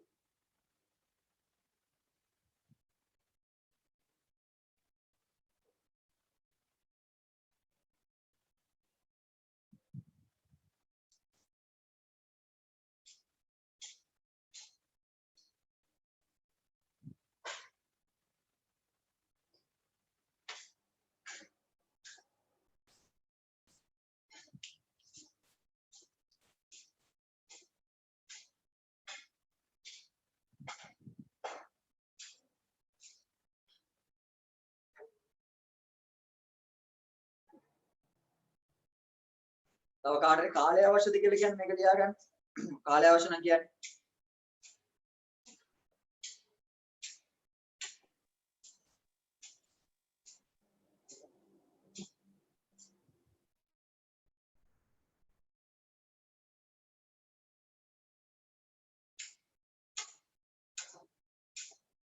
හොඳයි. දැන් මෙතනින් එහාට පියවරකුත් මම ඉස්සරහට ඔබට කියලා දීලාම ඊළඟ කොටසට යන්නම්. දැන් මේ බලන්න හොඳින් අහගන්න. දැන් අපි මේ හදාගෙන ඉන්නේ ළමයි මේ නිර්මාණය කරගෙන ඉන්නේ ගනුදෙනුවකට දාලා ditthව සටහන. ඒ කියන්නේ ළමයි ගනුදෙනුවක ditthව බලපෑම අපි ගිණුම් දෙකක් ඇතුලේ ලියනවා. ගිණුම් දෙකක් ඇතුලේ ලියනකොට එක ගිණුමකට හර අනෙත් ගිණුමට බැර විදිහට ලියන්න. අපි ditthව සරහන විදිහට හඳුනාගත්තේ. මොකක්ද ditthව සරහනක් කියන්නේ? ගනුදෙනුවේ ditthව බලපෑම. ගනුදෙනුවේ බලපෑම් දෙක මොන ගිණුමටද හර මොන ගිණුමටද බැර කියන එක තමයි අපි ditthව සරහන විදිහට හඳුනාගත්තේ. දැන් මේ බලන්න අපි මේ ditthව සරහන හදාගෙන එනකොට ළමයි ඉස්සලාම ගනුදෙනුවේ ditthව බලපෑම හදාගත්තා. දැන් මේ බලපෑම් දෙක ලියන ගිණුම් දෙකේ නම් දෙකක් හදාගත්තා. ඒතර මේ හොඳින් අහගන්නකො. දැන් මුදල් වත්කම වැඩි වෙන බලපෑම මුදල් ගිණුම ඇතුලේ තමයි ලියන්නේ අපි. ඊළඟට හිමිකම වැඩි වෙන එක නා ප්‍රාග්ධන ගිණුම ඇතුලේ තමයි ලියන්නේ. පැහැදිලිනේ? මුදල් වත්කම වැඩි වෙන එක නා මුදල් ගිණුම ලියනවා. හිමිකම වැඩි වෙන එක නා ප්‍රාග්ධන ගිණුම ලියනවා. අපිට ditthව සටහන් හදනකොට තව එක පියවරයි සම්පූර්ණ කරන්න තියෙන්නේ. ඒ තමයි හොඳින් අහගන්න. දැන් මුදල් වත්කම වැඩි වෙන එක මුදල් ගිණුම ලියන්නේ මොන පැත්තෙන්ද කියලා හොයලා බලලා ඒ අදාළ පැත්ත ලියා ගන්න. ඊළඟට හිමිකම වැඩි වෙන එක නා ප්‍රාග්ධන ගිණුම ලියන්නේ මොන පැත්තෙන්ද කියලා හොයලා ඒ අදාළ පැත්ත ලියා ගන්නවා. එහෙම ලියාගත්තාම ditthව සටහන සම්පූර්ණයි. මේ ගිණුමට හර මේ ගිණුමට බැර කියලා ditthව සටහන සම්පූර්ණයි. ඔන්න මම වැඩි වැඩක් කරලා පෙන්වන්න හදන්නේ. මේක ඊළඟ සතියේදී මම තව වැඩිපුර විස්තරාත්මකව ඔබට පැහැදිලි කරලා දෙනවා. හොඳින් බලා ගන්න. කොහොමද ditthව සටහන සම්පූර්ණ කරගන්නේ කියලා දෙන්න හදන්නේ. මේ බලන්න. right. දැන් මුදල් වත්කම වැඩි වෙන එක මුදල් ගිණුම ඇතුලේ ලියන්න ඕන. ඔයා දන්නවා මුදල් ගිණුමට හර පැත්තයි බැර පැත්තයි කියලා පැති දෙකක් තියෙනවා. එතකොට දැන් මේ මුදල් වත්කම වැඩි වෙන එක මුදල් ගිණුම ලියන්නේ අපි හර පැත්තෙන්ද නැත්නම් බැර පැත්තෙන්ද? ඒක හොයාගන්නේ මෙන්න මේ මූල ධර්මයට දාලා. මේ බලපෑමට අදාළ මූල ධර්මය තෝරගන්න. ඔන්න බලන්න හොයාගන්න විදිය. පළවෙනි බලපෑමෙන් වෙන්නේ මුදල් වත්කම වැඩි වෙනවා. මේ බලන්නකෝ. වත්කමක් වැඩි වෙන බලපෑමක්. වත්කමක් වැඩි වෙන එක නෙවෙයි. ඒතර වත්කමක් වැඩි වෙන බලපෑමක් ලියන්න කියන්නේ ගිණුමේ හර පැත්තේ. තේරෙනවද ඔයාලට? වත්කම් වැඩි වීම හර පැත්තෙන් ලියන්න කියලා ඒ කියන්නේ. එහෙනම් මේ මුදල් වත්කම වැඩි වෙන බලපෑම මුදල් ගිණුමේ ලියන්නේ හර පැත්තේ. මුදල් ගිණුම හර. පැහැදිලිද? ඊට පස්සේ දෙවෙනි බලපෑමෙන් හිමිකම වැඩි වෙනවා. ඒක ප්‍රාග්ධන ගිණුමේ ලියන්නේ මොන පැත්තෙන්ද? මූල ධර්මයට දාලා බලන්න. බලන්න මේ හිමිකම වැඩි වෙනවා. හිමිකම වැඩි වෙනවා නම් ඒක ලියන්න කියන්නේ බැර පැත්තේ. මේ හිමිකම වැඩි වෙන බලපෑම් ලියන්න කියන්නේ බැර පැත්තේ. එහෙනම් මේ හිමිකම වැඩි වෙන බලපෑම ප්‍රාග්ධන ගිණුමේ අපි ලියා ගන්නවා බැර පැත්තේ. මේ තියෙන ditthව සරහන මුදල් ගිණුම හර ප්‍රාග්ධන ගිණුම බැර. ඒ කියන්නේ මේ බලපෑම් දෙක අපි ලියන්න ඕනේ එකක් මුදල් ගිණුමේ හර පැත්තෙන් අනිත් එක ප්‍රාග්ධන ගිණුමේ බැර පැත්තෙන්. මෙන්න මෙයාට අපි කියනවා ගනුදෙනුවක ද්විත්ව සටහන කියලා. මුදල් ගිණුම හර ප්‍රාග්ධන ගිණුම බැර. පැහැදිලිද? right. පැහැදිලි නැතුණත් කමන්නේ ඊළඟ සතිය ආවම මම මේ කාරණා ඔබට විස්තරාත්මකව පැහැදිලි කරලා දෙන්නම්. තව මම මේ මූලධර්මයේ භාවිතා කිරීම ගැන ඔබට කියලා දුන්නේ නැහැ. හොඳයි. මම දෙවෙනි ගනුදෙනුවටත් එනවා. ගනුදෙනු කීපයක් අරගෙන වාට නිකම්ම හදලා පෙන්නන්න බලන් ඉන්න. දෙවෙනි ගනුදෙනුව බැංකු ණයක් ගන්නවා. එතන බලපෑම් දෙක මුදල් වත්කම වැඩි වෙනවා බැංකු ණය වගකීම වැඩි වෙනවා. ඒක ලියන ගිණුම් දෙක මුදල් වත්කම වැඩි වෙන එක නා මුදල් ගිණුමේ බැංකු ණය වගකීම වැඩි වෙන එක නා බැංකු ණය ගිණුම. ඕම් බලන්න මොන පැත්තෙන්ද ලියන්නේ කියලා හොයාගන්න විදිය. මුදල් වත්කම වැඩි වෙන එක නා මුදල් ගිණුමේ ලියන්නේ මොන පැත්තෙන්ද? හොයාගන්න. ඒකට මූලධර්මයේ උදව් අපට ඕන වෙනවා. මේ බලන්නකෝ මුදල් වත්කම වැඩි වෙනවා. මෙතෙන්දි වෙන්නේ වත්කමක් වැඩි වෙන එක. මේ වත්කම් වැඩි වීමට අදාළ බලපෑමක්. වත්කම් වැඩි වීමට අදාළ බලපෑම් ලියන්න කියන්නේ ඒ ගිණුමේ හර පැත්තේ. පේනවනේ ඔයාලට. එහෙනම් මේ මුදල් වත්කම වැඩි වෙන එක අපි ලියන්නේ මුදල් ගිණුමේ හර පැත්තේ. පැහැදිලිද? ඊළඟට බැංකු ණය වගකීම වැඩි වෙනවා. ඒක බැංකු ණය ගිණුමේ ලියන්නේ මොන පැත්තේද? මේ බලන්න මෙතෙන්දි වෙන්නේ ළමයි බැංකු ණය කියන වගකීම වැඩි වෙනවා. වගකීම් වැඩි වීමට අදාළ බලපෑම. වගකීම් වැඩි වීමට අදාළ බලපෑම් ලියන්න කියන්නේ ගිණුමේ බැර පැත්තෙන්. මේ වගකීම් වැඩි වීමට අදාළ බලපෑම් බැර පැත්තෙන් ලියන්න කියන්නේ. එහෙනම් මේ බැංකු ණය වගකීම වැඩි වෙන එක අපි බැංකු ණය ගිණුමේ බැර පැත්තෙන් ලියා ගන්න. ඒ අනුව බැංකු ණයක් ගත්තාම ওই දිත්ව බලපෑම අපි ලියාගන්නේ මුදල් ගිණුමේ හර පැත්තෙන් බැංකු ණය ගිණුමේ බැර පැත්තෙන්. පැහැදිලිනේ? ඔයා දැන් හොඳටම දන්නවා එක ගිණුමකට හර වුණොත් අනෙත් ගිණුමට බැර වෙනවාමයි. එක ගිණුමකට බැර වුණොත් අනෙත් ගිණුමට හර වෙනවාමයි කියන කාරණාවක් දැන් ඔයා හොඳටම දන්නවා. මම තව එක්කෙනෙක් අරගෙන පැහැදිලි කරලා දීලා ඉස්සරහා කොටසට යන්න. අපි මේවා ඊළඟ සතියේ බලමු. right. ඔන්න මුදලට බාණ්ඩ ගන්නවා. බලපෑම් දෙක මුදල් වත්කම අඩු වෙනවා, ගැනුම් වියදම වැඩි වෙනවා. මුදල් වත්කම අඩු වෙන එක නම් මුදල් ගිණුමේ ලියන්න ඕනේ මොන පැත්තෙන්ද ලියන්නේ? මේ බලන්න මොකද වෙන්නේ කියලා. මෙතෙන්දි ළමයි මුදල් කියන වත්කම අඩු වෙනවා. එහෙනම් වත්කමක් අඩු වීමට බලපාන ප්‍රතිඵලයක් තමයි මේ වෙන්නේ. වත්කමක් අඩු වීමට අදාළ වෙන බලපෑමක් වෙන්නේ. එතන බලමු වත්කම් අඩු වීම ලියන්න කියන්නේ මොන පැත්තෙන්ද කියලා. වත්කම් අඩු වෙනවා නම් බැර පැත්තේ. එහෙනම් මේ මුදල් වත්කම අඩු වෙන එක මුදල් ගිණුමේ ලියන්නේ බැර පැත්තේ. වත්කම් අඩු වෙන එකක් නේ. එහෙනම් මුදල් ගිණුමේ බැර පැත්තේ. දැන් මුදල් ගිණුමේ බැර පැත්තෙන් ලියුවා නම් අනිවාර්යෙන් ගැනුම් ගිණුමේ හර පැත්තෙන් ලියන්න eBay. ඒක වෙන්නේ මෙහෙමයි. ගැනුම් වියදම වැඩි වෙනවා දෙවෙනි බලපෑම. ඒක ගැනුම් ගිණුමේ ලියන්නේ මොන පැත්තේද? මෙතෙන්දි වෙන්නේ ළමයි ගැනුම් කියන වියදම වැඩි වෙනවා. බලන්න ඕනේ වියදම් වැඩි වීම ලියන්න කියන පැත්ත මේ. වියදම් වැඩි වීම හර. එහෙනම් ගැනුම් ගිණුමට හර. එයාම මුදලට බාන්න ගත්තාම දෙන්න සරහන මුදල් ගිණුම බැර ගැනුම් ගිණුම හර කියලා හදා ගන්න පුළුවන්. අපි තවම මෙතෙන්ට ආවේ නැහැ. ඒක තුන්වෙනි පියවර. ඒක අපි ලබන සතියේ කතා කරන්නේ. අපි ආවේ පළවෙනි පියවරටයි දෙවෙනි පියවරටයි විතරයි. මට ඕනේ උනේ මෙතනින් එහාට අපි කරන දේ පිළිබඳව ඔයාලට පුංචි අදහසක් අරගෙන දෙන්න. පැහැදිලිනේ? හරි. ඔය විදිහට දිත්තසරණ අපි ඊළඟ සතිය හදාගමු. අද දවසේ පුළුවන් තරම් දිත්ව බලපෑම හදාගමු. දිත්ව බලපෑම හදලා ඒව ලියන ගිණුම් වල නම් හදාගත්තා නම් අපිට දිත්වසරණක් හදාගන්න එක මහා ලොකු දෙයක් නෙවෙයි. බොහොම සරල දෙයක් දිත්වසරණක් හදාගන්න එක. හැබැයි මූලිකම දේ ගනුදෙනුවේ දිත්ව බලපෑම් ඔයා පැහැදිලිව අවබෝධ කරගෙන තියාගන්න ඕනේ. ඒකයි අද දවසේම සම්පූර්ණ මේ දිත්ව බලපෑම් වලටම විස්තරාත්මකව සාකච්ඡා කරන්න තීරණය කළේ. හරි. අපිම එහෙනම් දැන් ගනුදෙනු 6කට අදාළව දිත්ව බලපෑම් ටික අපි හදලා තියෙනවා. ගනුදෙනු 6කට අදාළව අපි ගනුදෙනු අංක 7 ඉඳලා ඉස්සරහට යන්න හදන්නේ. right.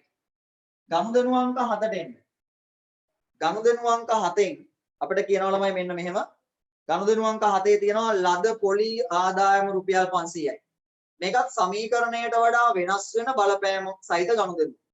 පොලි ආදායම ලැබුණාම ආදායමක් ලැබුණාම ළමයි අපි සමීකරණයේ ඉගෙන ගත්ත බලපෑම් දෙක තමයි ආදායමක් ලැබුණාම මේවා හැම එකක්ම මුදලින් හම්බ වෙන්නේ. ඒතර මුදල් වත්කම වැඩි වෙනවා. ඒ වගේම ආදායම් කියන්නේ ලාභ වලට එහෙනම් හිමිකමත් වැඩි වෙනවා. හැබැයි දිත්වසරහන් ක්‍රමේදී ඒවා ඊට වැඩිය වෙනස්. පොදින් අහගන්න. ආදායමක් ලැබුණාම බලපෑම් දෙක ඇති වෙන්නේ කාටද? සුපුරුදු විදිහටම ඔය හැම ආදායමක්ම මුදලින් හම්බ වෙන්නේ ළමයි. එහෙම මුදලින් හම්බ වුණාම පළවෙනි බලපෑම ඇති වෙන්නේ මුදල් කියන වත්කමට. පළවෙනි බලපෑම මුදල් වත්කම. දෙවෙනි බලපෑම අයිතිකාරයාගේ හිමිකමට නෙවෙයි.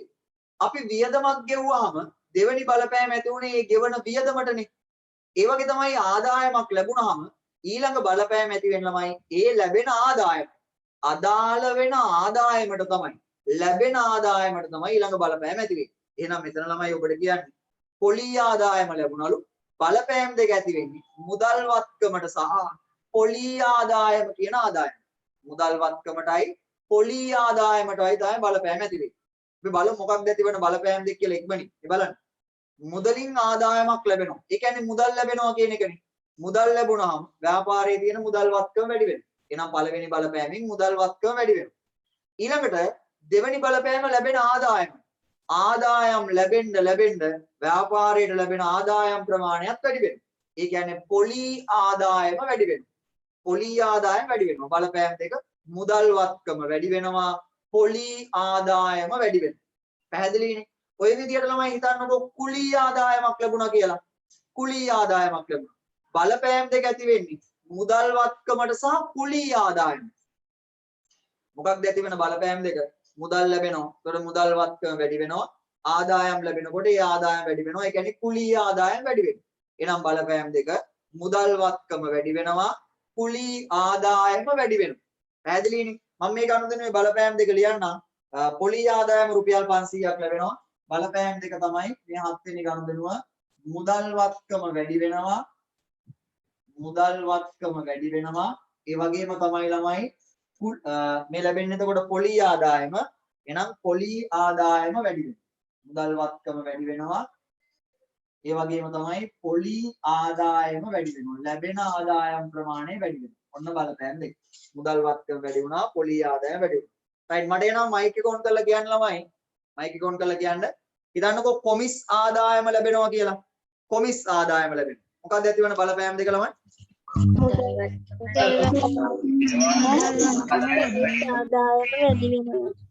ආපහු සැරයක් කියන්න බලන්න කොමිස් ආදායම ලැබෙනවා. මොකක්ද ඇතිවන බලපෑම් දෙක? කොමිස් ආදායම මුදල් වත්කම වැඩි වෙනවා. කොමිස් ආදායම වැඩි වෙනවා. රයිට් හරි. අපි එහෙනම් ගමු 7 වෙනි ගනුදෙනුව. පොලී ආදායම ලැබෙනවා 500ක්. ලියන්න බලපෑම් දෙක ළමයි. මුදල් වත්කම වැඩි වෙනවා. පොලී ආදායම වැඩි වෙනවා. ලියන්න බලපෑම් දෙක මුදල් වත්කම වැඩි වෙනවා. පොලී ආදායම වැඩි වෙනවා.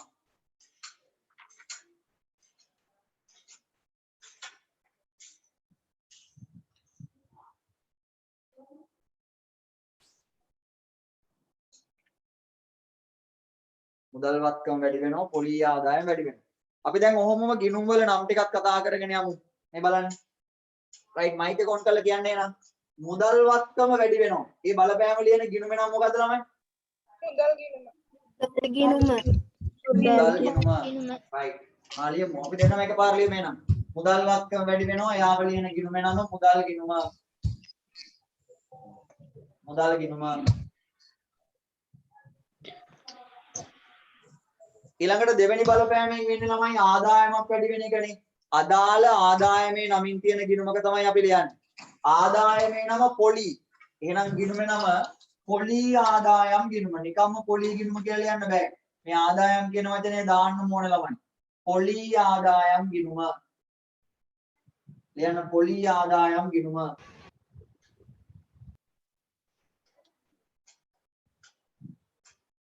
right. ඊළඟ ගනුදෙනුවට එමු. ගනුදෙනු අංකය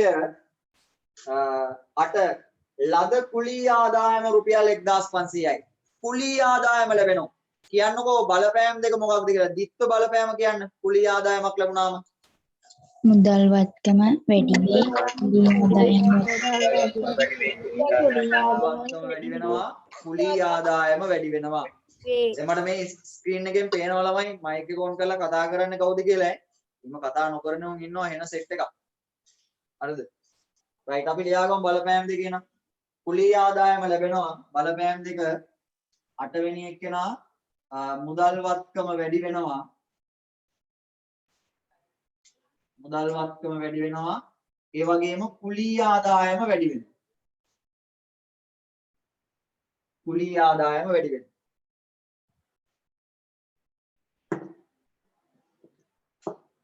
right මට කියන්නේ නම් මේ දෙන්නම ලියන ගිණුම් වල නම් ළමයි මයික් එක ඔන් කරලා කියන්න මුදල් වත්කම වැඩි වෙන එක්කෙනා ලියන ගිණුමේ නම මුදල් ගිණුම හරි කුලී ආදායම වැඩි වෙන එක්කෙනා ලියන ගිණුමේ නම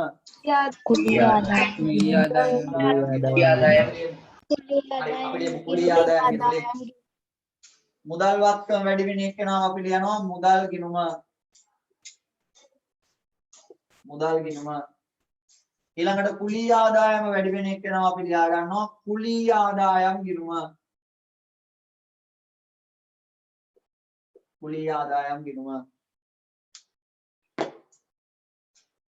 right දැන් මම නිකමට වගේ වාට මේවා අරබර කරලා පෙන්නන්නද? ඒ කියන්නේ මොන පැත්තෙන්ද ලියන්නේ කියලා පෙන්නන්න හොඳින් අහගන්න.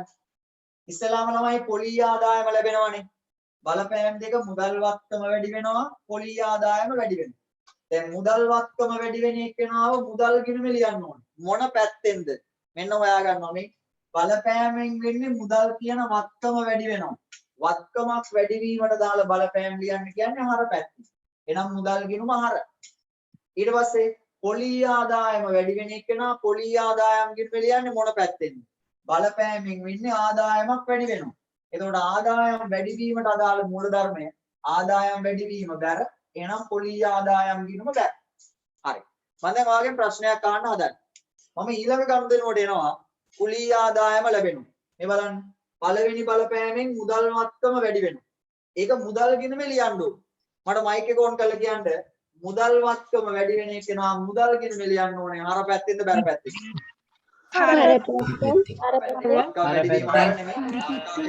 වත්කම් වැඩි වෙනවා. වත්කම් වැඩි වීම හර නිසා මුදල් ගිණුම හර. මුදල් ගිණුම හර වුණා නම් කුලී ආදායම් ගිණුම බැර වෙනවාමයි. අනිවාර්යයෙන්. මේ බලන්න ඒක වෙන්නේ මේමයි.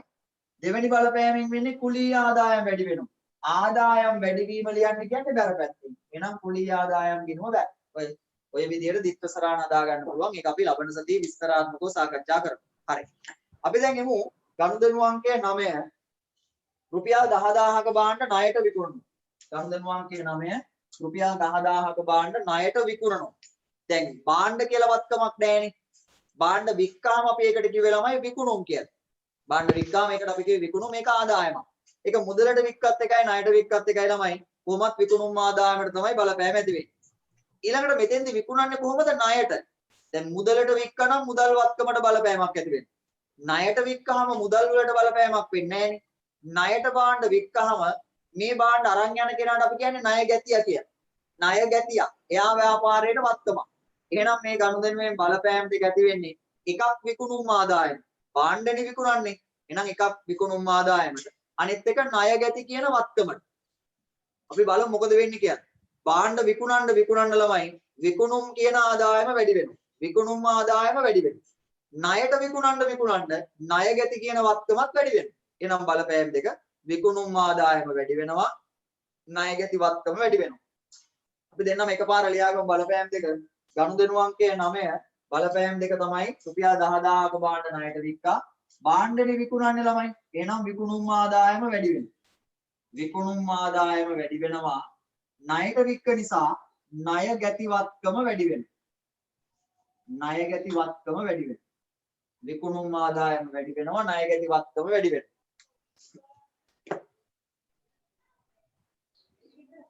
විකුණුම් ආදායම වැඩි වෙනවා ණය ගැති වත්කම වැඩි වෙනවා. right. මට දැන් කියන්න මයික් එක ඔන් කරලා මේ ගිණුම් වල නම් විකුණුම් ආදායම වැඩි වෙනවා. ලියන ගිණුම නම් මොකද්ද ළමයි? විකුණුම් ආදායම් ගිණුම. විකුණුම් ආදායම් කියන වචනය සාමාන්‍යයෙන් භාවිත කරගන්න බෑ. වැරදි නෑ. අපි විකුණුම් ගිණුම කියලා විතරක් ලියමු ඈ. ආදායම් කියන වචනේ ඕනේ නෑ ළමයි. විකුණුම් ගිණුම කියලා ලියමු. ඒක සාමාන්‍යයෙන් භාවිතය ගන්න විදිය. විකුණුම් ආදායම වැඩි වෙනවා. යාම ලියාගන්නේ විකුණුම් ගිණුම. විකුණුම් ආදායම් ගිණුම කියලා ලියුවයි කියලා වැරද්දක් නෑ. අපි අර සාමාන්‍යයෙන් භාවිතයට ගන්න එතෙන්දී ආදායම් කියන වචනේ විකුණුම් ගිණුම කියලා කියන්නේ.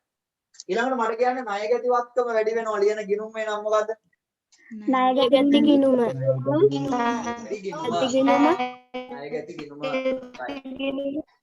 ණය ගැති ගිණුම හොඳයි. ණය ගැති ගිණුම. right. හරබර දාන්න ඕනේ අපි වෙලාව පිළිබඳ ප්‍රශ්නයක් තියෙනවනේ. ඊළඟ සතියේ කතා කරමු. ඊළඟට ඔන්න 10 ඉක්මනට ලියලා ඉවර කරන්න. විකුණුම් ගිණුමයි ණය ගැති ගිණුමයි. විකුණුම් ආදායම වැඩි වෙන එක්කෙනා විකුණුම් ගිණුම ලියනවා. ණය ගැති වත්කම වැඩි වෙන එක්කෙනා ණය ගැති ගිණුම ලියනවා. ඊළඟට 10 වෙනි එක්කෙනා ළමයි බැංකු ණයෙන් කොටසක් ආපහු ගෙවනවා. බැංකු ණය ආපහු ගෙවනවා. ඇතිවන බලපෑම් දෙක මේ සරලයි. කාටද බලපෑම් ඇති වෙන්නේ? ව්‍යාපාරයේ මුදලින් ගෙවලා දාන්න. එහෙනම් මුදල් වත්කමට බලපෑමක් වෙනවා.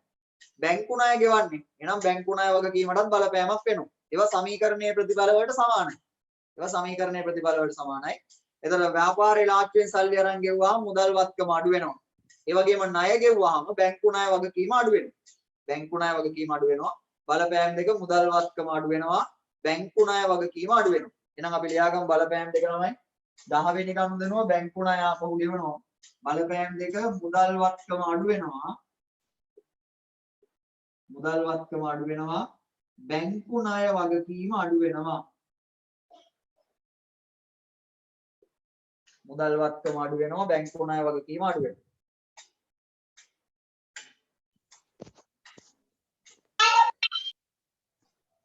right මට කියන්න මුදල් වත්කම අඩු වෙන බලපෑම ලියන ගිණුමේ නම මුදල් ගිණුම මුදල් ගිණුම බැංකු ණය වගකීම අඩු වෙන එකනා ලියන ගිණුමේ නම බැංකු ණය බැංකු ණය ගිණුම වැඩි වුණත් අඩු වුණත් බැංකු ණය ගිණුමම තමයි ලියන්නේ. ඒ වගකීමේ නමින් තියෙන ගිණුම.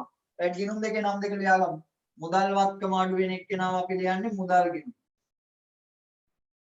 බැංකු ණය වගකීම අඩු වෙන එක්කෙනාව අපි ලියාගන්නේ බැංකු ණය ගිණුම.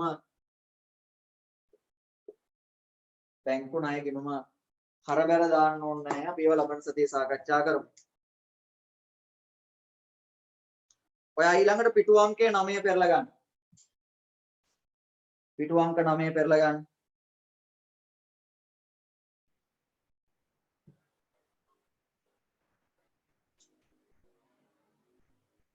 පිටු අංක 9 පෙරලා ගන්න. පිටු අංක 9 ඔයාලට පේනවද දිත්වසරාන් ගොඩනැගීම කියලා ආයේ මාතෘකාව දීලා පහත වගුව ආශ්‍රයෙන් දිත්වසරාණක් හදන විදිය පිළිබඳ අවබෝධයක් ගන්න පුළුවන් කියලා තියෙනවා. ඒ සම්පූර්ණ වගුවම අපි කියවන්න අවශ්‍ය නැහැ. ඒ වාට පේනවනේ වගුවේ තියෙනවා ඉස්ලාම ගනුදෙනුව කියලා තීරුවක් තියෙනවා. පේනවනේ වාට මේ තියෙන්නේ ගනුදෙනුව. ඊළඟට ඒ ගනුදෙනුවට අදාළ දිත්ව බලපෑම් මෙතන තියෙනවා. මේ වාගේ දෙද්දී මේ බලපෑම් ටික හොඳින් බලන්න ඕන. ඔතෙන්දී අර වැඩි වෙනවා කියන්නේ ඉහළ ඩීතල ගහලා තියෙන්නේ. අඩු වෙනවා කියලා කියන්නේ පහළ ඩීතල තමයි ගහලා තියෙන්නේ. හරි? මේ දිත්ව බලපෑම් හොඳින් කියව ගන්න. අපි ඉගෙනගත්ත ගනුදෙනු වලම තමයි ඔය ඉගෙනගත්ත දේවල්ම තමයි. ඊළඟට ඊළඟ තීරුවේ තියෙන මෙන්න මෙතන තුන්වෙනි තීරුවේ තියෙන ළමයි ඒ බලපෑම් ලියන ගිණුම් වල නම් මේ බලපෑමට අදාළව ගිණුම් වල නම් අපි තාම මෙච්චරනේ කතා කරේ. ඒ නිසා ඒ කියන තීරු දෙක බලාගත්තා නම් ඇති ගෙදෙද්දි එතනින් යා මූල ධර්මයේ දිත්වසරහන් අපි තාම ඉගෙන ගත්තේ නැහැ. ඒ නිසා අපි ඒව බලන්න අවශ්‍ය නැහැ. ඔයා ගෙදෙද්දි හිමින් සැරේ සතියක් වාඩි තියෙනවා කාලය. ඔයා ඒ සතිය තුලදී ඔය ප්‍රතිඵල නැත්නම් දිත්ව බලපෑම් සහ ඒව ලියන ගිණුම් වල නම් හොඳින් බලන්න. හොඳින් බලන්න.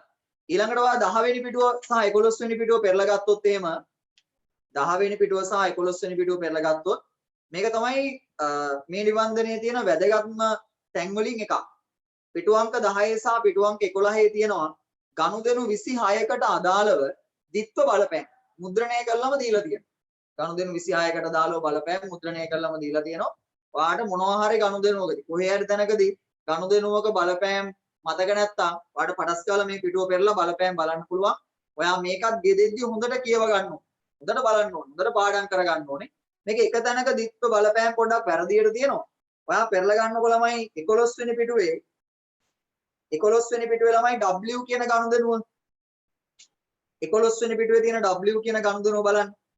1,50,000ක උකස් ණයක් ගත්තාම මොනවා හරි දේපලක් උකසට දීලා ණයක් ගත්තාම ඇතිවන බලපෑම් දෙක මුදල් වත්කම වැඩි වෙලා උකස් ණය වගකීම වැඩි වෙනවා.